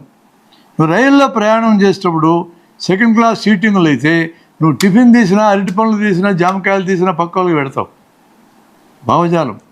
అదే నువ్వు ఏసీ పెట్టెల్లో ప్రయాణం చేస్తే నువ్వే తింటావు, ఎవడికి పెట్టవు. భావజాలం. 150 కిలోలు ఎక్కాడు నా పక్కన ఒకసారి. ఇంత కుండ బిర్యానీ తెచ్చుకోండి, మొత్తం ఆడే తిన్నాడు నాకు పెట్టుకోండి. అది ఏసీ పెట్టే. భావజాలం. భావజాలం తప్పుడు పని చేయించడానికైనా మంచి పని చేయించడానికైనా తలకెక్కితట్టు పని చేస్తుంది. అఖలాకనేతను ఫ్రిడ్జ్లో ఆవుమాంసం పెట్టుకోవడానికి భావజాలం ఎక్కిస్తే గుంపుపై చంపేస్తున్నారు. టెస్ట్ చేస్తే మేక మాంసం. అది భావజాలం. అది తప్పుడు పని చేయడానికి వాడచ్చు భావజాలాన్ని, మంచి పని చేయడానికి కూడా వాడచ్చు. భావజాలం అంత బలమైంది. మంచి పనులు చేయడానికి భావజాలం వాడాలి, తప్పుడు పనులకు కూడా వాడతారు దాన్ని. అనేక అబద్ధాలు ఆడే పరిపాలకులు వాళ్ళంత నిజాయితీ పరులు లేనేలేరని చెప్తారు భావజాలం. అవినీతి పరులు ఒక్కరు ఉండలేని భూమి మీద ఈ దేశంలో అంటాడు ఒక ఆయన. అందరు నేనే తెలుసుకున్నా కదా, ఏడున్నారు? భావజాలం. భావజాలం కొన్ని చోట్ల పనిచేయదు, అనేక చోట్ల పనిచేస్తుంది. ఒక రౌడీ కత్తి పట్టుకొని ఈ ఊరి సెంటర్లో నిలబడి దగ్గరకు వచ్చి పొడి చేస్తానంటున్నాడు. వాడి దగ్గరికి వెళ్ళి, నాయన తప్పిది, అట్లా పొడుస్తాను అనకూడదు, భారత రాజ్యాంగం కూడా పొడవమని చెప్పలే, నువ్వు కత్తి జేబులో పెట్టుకొని పోరా అని చెప్పండి, ఇంటర్నెట్ చూద్దాం, కొడుక నిన్ను పొడుస్తా ముందంటాడు. వాడికి ఆ సమస్యను అక్కడ పరిష్కరించాలంటే నువ్వు భావజాల ప్రీచింగ్స్తో పరిష్కారం చేయలేవు. రాజ్యం తరఫున పోలీసు వచ్చి తుపాకి బారు పెట్టి కత్తి కింద పడకపోతే లేపేస్తే కొడుక అంటే అప్పుడు దారికి వస్తాడు. భావజాలం బలహీనమైన చోట రాజ్యం సపోర్టుకు రావాలా? రాజ్యం ఇందాక బలహీనంగా ఉంది ఒక చోట, వరకట్ట నిషేధ చట్టం అమలు కావడంలా. ఇప్పుడు దాన్ని ఎదుర్కోవాలంటే భావజాలం దగ్గరికి రావాలి. మన ఇంట్లో పిల్లల్ని పెంచేటప్పుడు స్త్రీలు పురుషులు సమానమే, కట్నం ఇచ్చేది ఏందిరా? ఆ అమ్మాయి చదువుకున్న అమ్మాయి వచ్చి చాలు నీకు అక్కడికి అని చెప్పాలా? స్కూల్ నేర్పించాలా? నేర్పించాలని ఎంత గొప్ప విషయాలు నేర్పచ్చు. ఓ ముసోరిలో ఏఎస్ చదువుతున్న ఒక అమ్మాయి అబ్బాయి ఇద్దరు పెళ్లి చేసుకోవాలని నిర్ణయించుకున్నారు. అక్కడే వాళ్ళిద్దరు కూడబలుకొని ఇంటికి వచ్చారు. ఈ అమ్మాయి వాళ్ళ నాన్న దగ్గరికి వెళ్ళి మేమిద్దరం పెళ్లి చేసుకుంటా ఉన్నారు. ఇంక కులం మతం చెప్పిన ఈయనే పరిస్థితి లేదు వాళ్ళు. ఎందుకంటే ఆల్రెడీ ఇద్దరు ఐఏఎస్ ఆఫీసర్లు అయినారు, ఫుల్ సంపాదించుకొని బతుకుతారు. వాళ్ళమ్మని చెప్పేది ఏంది, వీళ్ళమ్మని చెప్పేది ఏంది, వీళ్ళెటు మా మాట అని తెలుసుకున్నారు. అట్లే పెళ్లి చేస్తాను ఆయన దండం పెట్టి, నా పెళ్ళికి ఎంత ఇస్తున్నది అమ్మాయి, ఎంత ఆడపిల్ల కదా 20 లక్షలు ఇస్తాలే అన్నాడు. ఈ డబ్బులని తీసుకున్నాను. ఈడిపోయండి వీళ్ళ అయ్యే దగ్గరికి. వీళ్ళ ఆయన అడిగాడు, నా పెళ్ళికి ఎంత ఖర్చు పెడతాను? ఓడో 10 లక్షలు అన్నాడు. 10 లక్షలు తీసుకున్నారు. 30 లక్షలు తీసుకెళ్ళి వాళ్ళు రిజిస్ట్రేషన్ ఆఫీస్కి వెళ్ళి రిజిస్టర్ చేసుకొని ఇంటికి ఒక 30 మంది రైతులను పిలిచి ఆత్మహత్యలకు గురైన కుటుంబాలు తలా లక్ష ఇచ్చేసినారు. గొప్ప విషయం కాదు. భావజాలాలు అంత బలమైనవి. నీవు రాజ్యపరంగా చేసిన చట్టం అమలు కాకపోతే భావజాలం నిర్మిస్తే అది పరిష్కారం అవుతుంది. సారాంశం ఏంటంటే మనుషుల జీవితాన్ని సమాజంలో నిర్దేశించేది భావజాల స్రవంతి, రాజకీయ స్రవంతి. ఈ 2 స్రవంతులలో 2 బలమైనవే. కొన్ని బలహీనతలు అటుకున్నాయి. కవర్ కావాలంటే రెండోది సహాయానికి రావాలి. ఇది మనం అర్థం చేసుకున్నాం జన విజ్ఞాన వేదిక. ఇది అర్థమైన తర్వాత మనం నిర్ణయించుకుంది ఏంటంటే మనం ఏం చేయాలని నిర్ణయించుకున్నాం. భావజాల స్రవంతిని బలంగా నిర్మించకుండా రాజకీయం సరిగా పనిచేయదు. ఇది నిర్మించడం మనకు సాధ్యమవుతుందని తెలుసుకున్నాం. ఎక్కడ నిర్మించవచ్చు అని అనుకున్నాం. మనం చెప్పే మాటలు వినేవాళ్ళు ఎక్కడున్నారని ఎతికినాం. స్కూల్ పిల్లలు, కాలేజీ పిల్లలు ఇంక వినడానికి రెడీగా ఉన్నారు.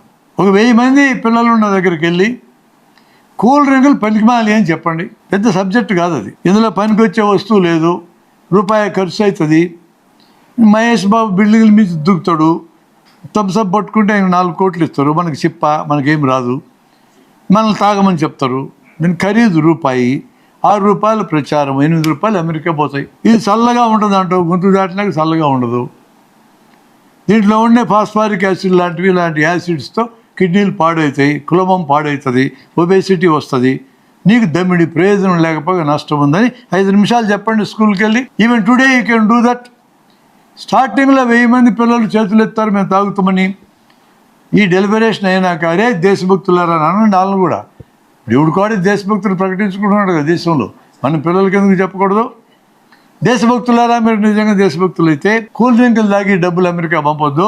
మన రైతులు తయారు చేసే చెరుకు రసం, టెంకాయ నీళ్ళు, మజ్జిగ నీళ్ళు, పాలు ఇట్టడి తాగండి రా, దేశం బాగుపడుతుంది. ఇప్పటికే 3.5 లక్షల మంది చచ్చిపోయినారు మన రైతులు. వాళ్ళు పండించే పంట వల్ల మనం బతుకుతున్నాం. చిన్న హెల్ప్ మనం చేద్దామంటే మొత్తం పిల్లలు కూల్ డ్రింకులు తాగుతారని అడిగితే ఒక్కడు చేయొత్తడు. 5 నిమిషాల్లో మనం సాధించగలం. మనకు అనుభవం ఉంది. ఇది వాళ్ళు వింటారు అన్నమాట. అక్కడికి వెళ్ళి పని చేయాలని నిర్ణయించుకున్నాం. జనాన్ని ఎడ్యుకేట్ చేయటం యంగ్ ఏజ్లో స్టార్ట్ చేయాలా.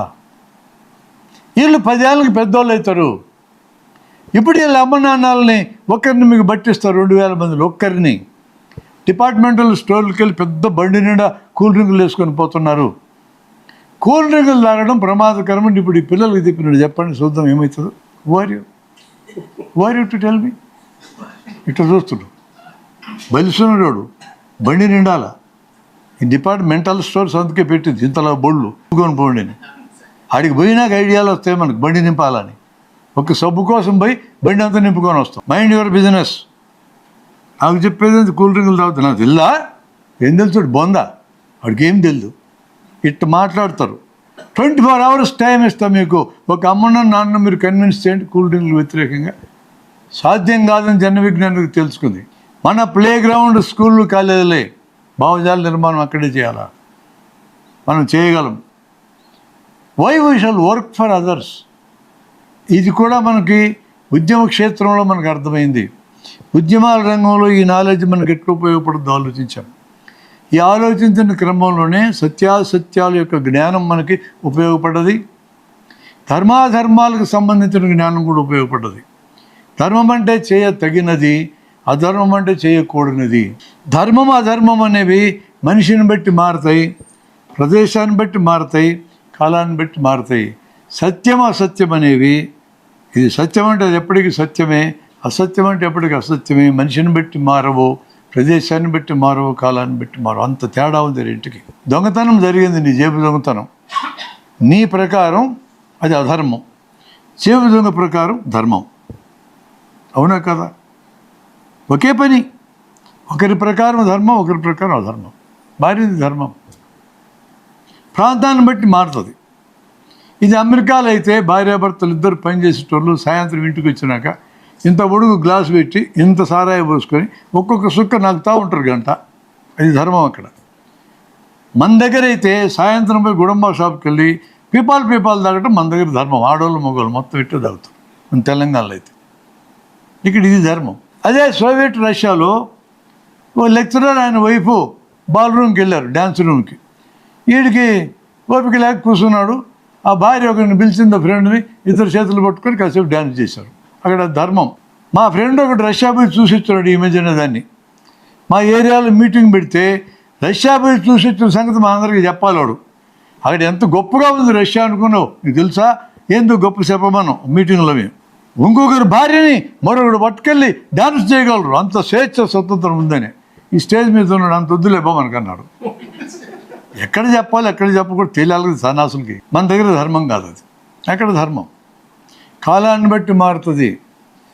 మత యుద్ధాలు జరిగేటప్పుడు, ముస్లింలు క్రిస్టియన్లు చంపుకునేటప్పుడు మహమ్మద్ ప్రవక్త నిర్మించిన మహమ్మదీయ మతంలో ఉన్నటువంటి వాళ్ళు మగవాళ్ళందరూ యుద్ధాలు వస్తే ఆడవాళ్ళ సంఖ్య విపరీతంగా పెరిగితే ఆయన ఒక్కొక్కరు నలుగురిని పెళ్లి చేసుకోవచ్చు బాగున్నాడు. అప్పుడు ధర్మం. ఇప్పుడు ముస్లింలు కూడా ధర్మం కాదు.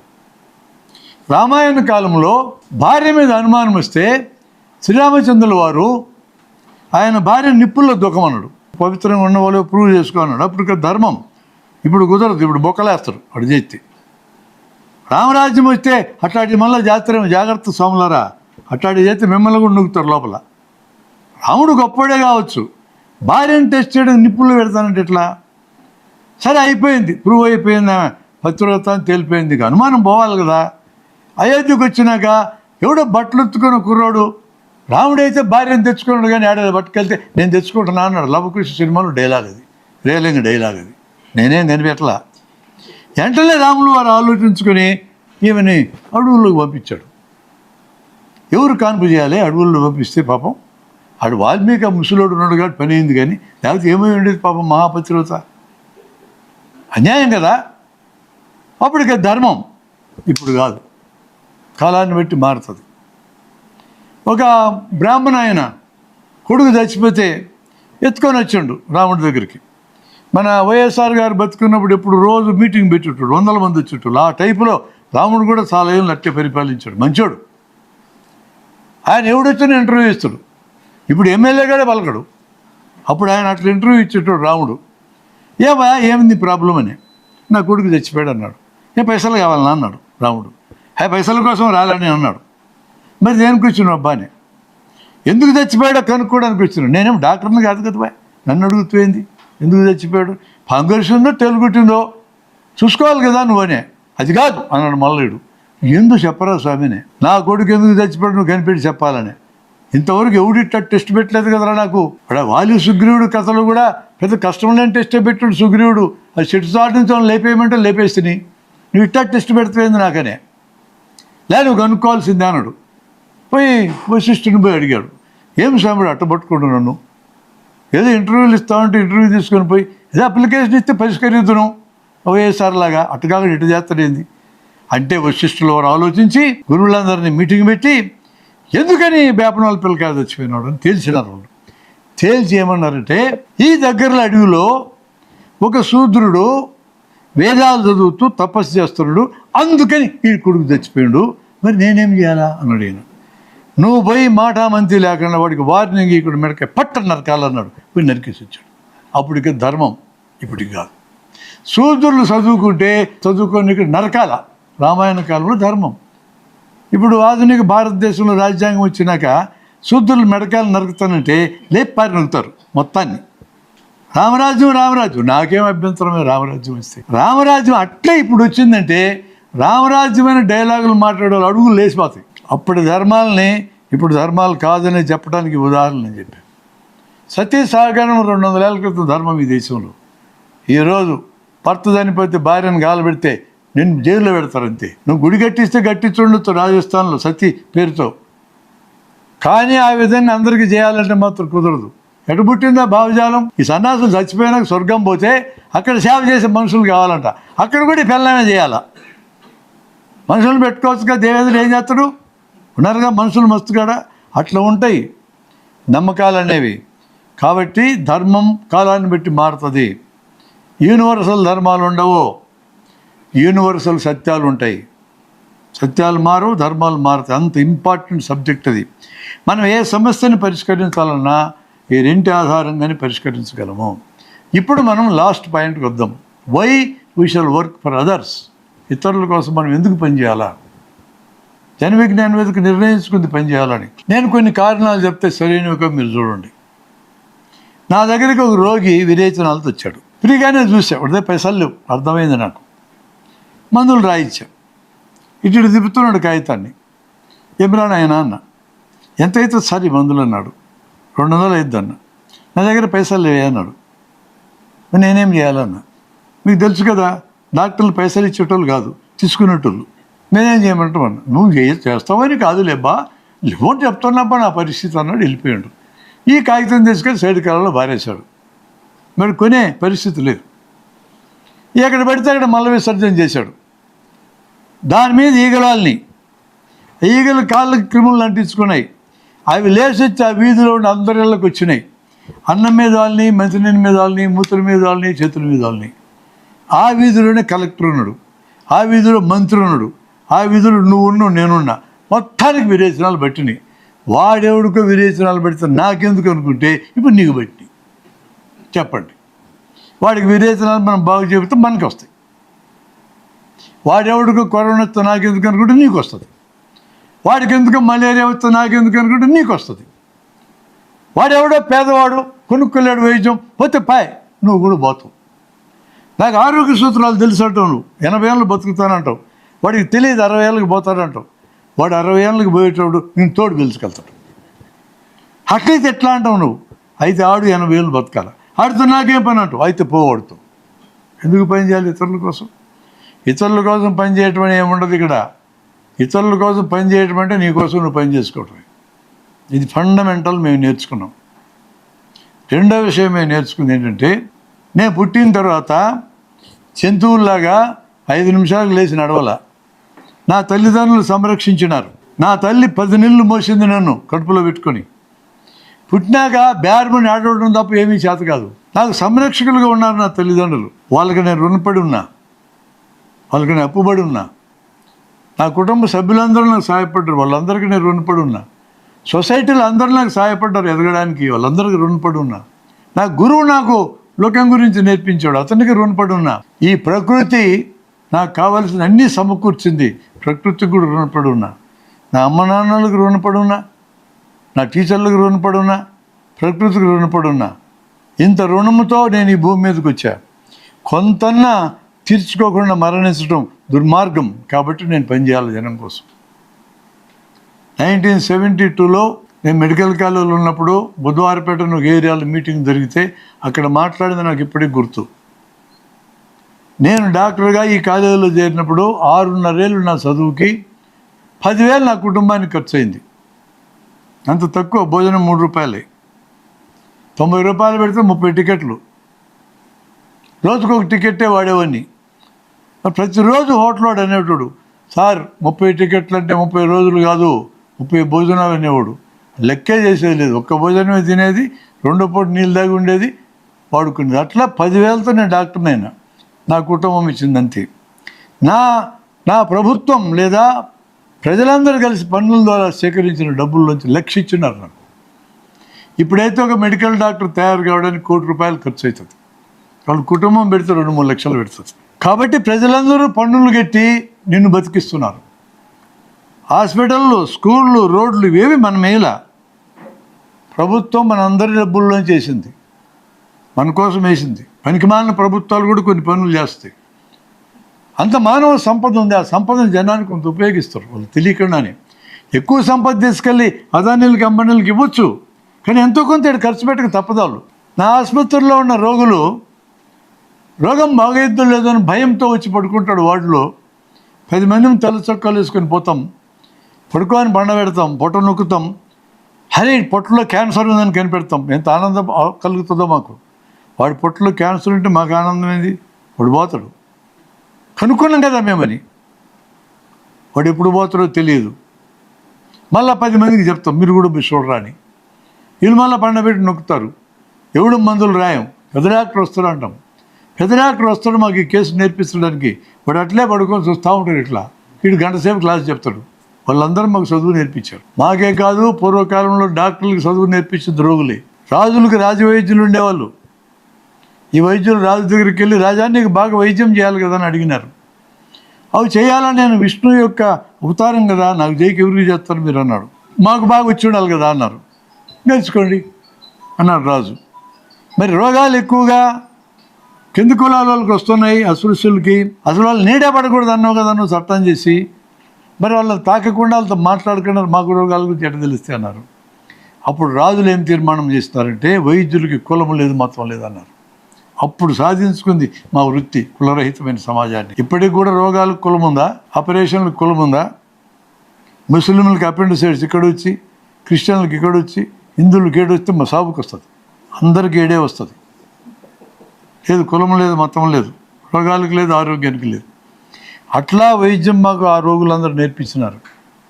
ఇక ఫైనల్గా అనాథలు ఎవరైనా, బంధువులు లేని వాళ్ళు మరణిస్తే, బంధువులు ఉన్నోళ్ళు మరణిస్తే వేరు, తీసుకెళ్ళి కాల్ చేస్తాం, బూడి చేస్తాం. కాల్ చేస్తే గాలిలో కలుస్తారు, బూడి చేస్తే మట్టిలో కలుస్తారు. 2 కళ్ళు ఇవ్వచ్చు, ఇయ్యరు.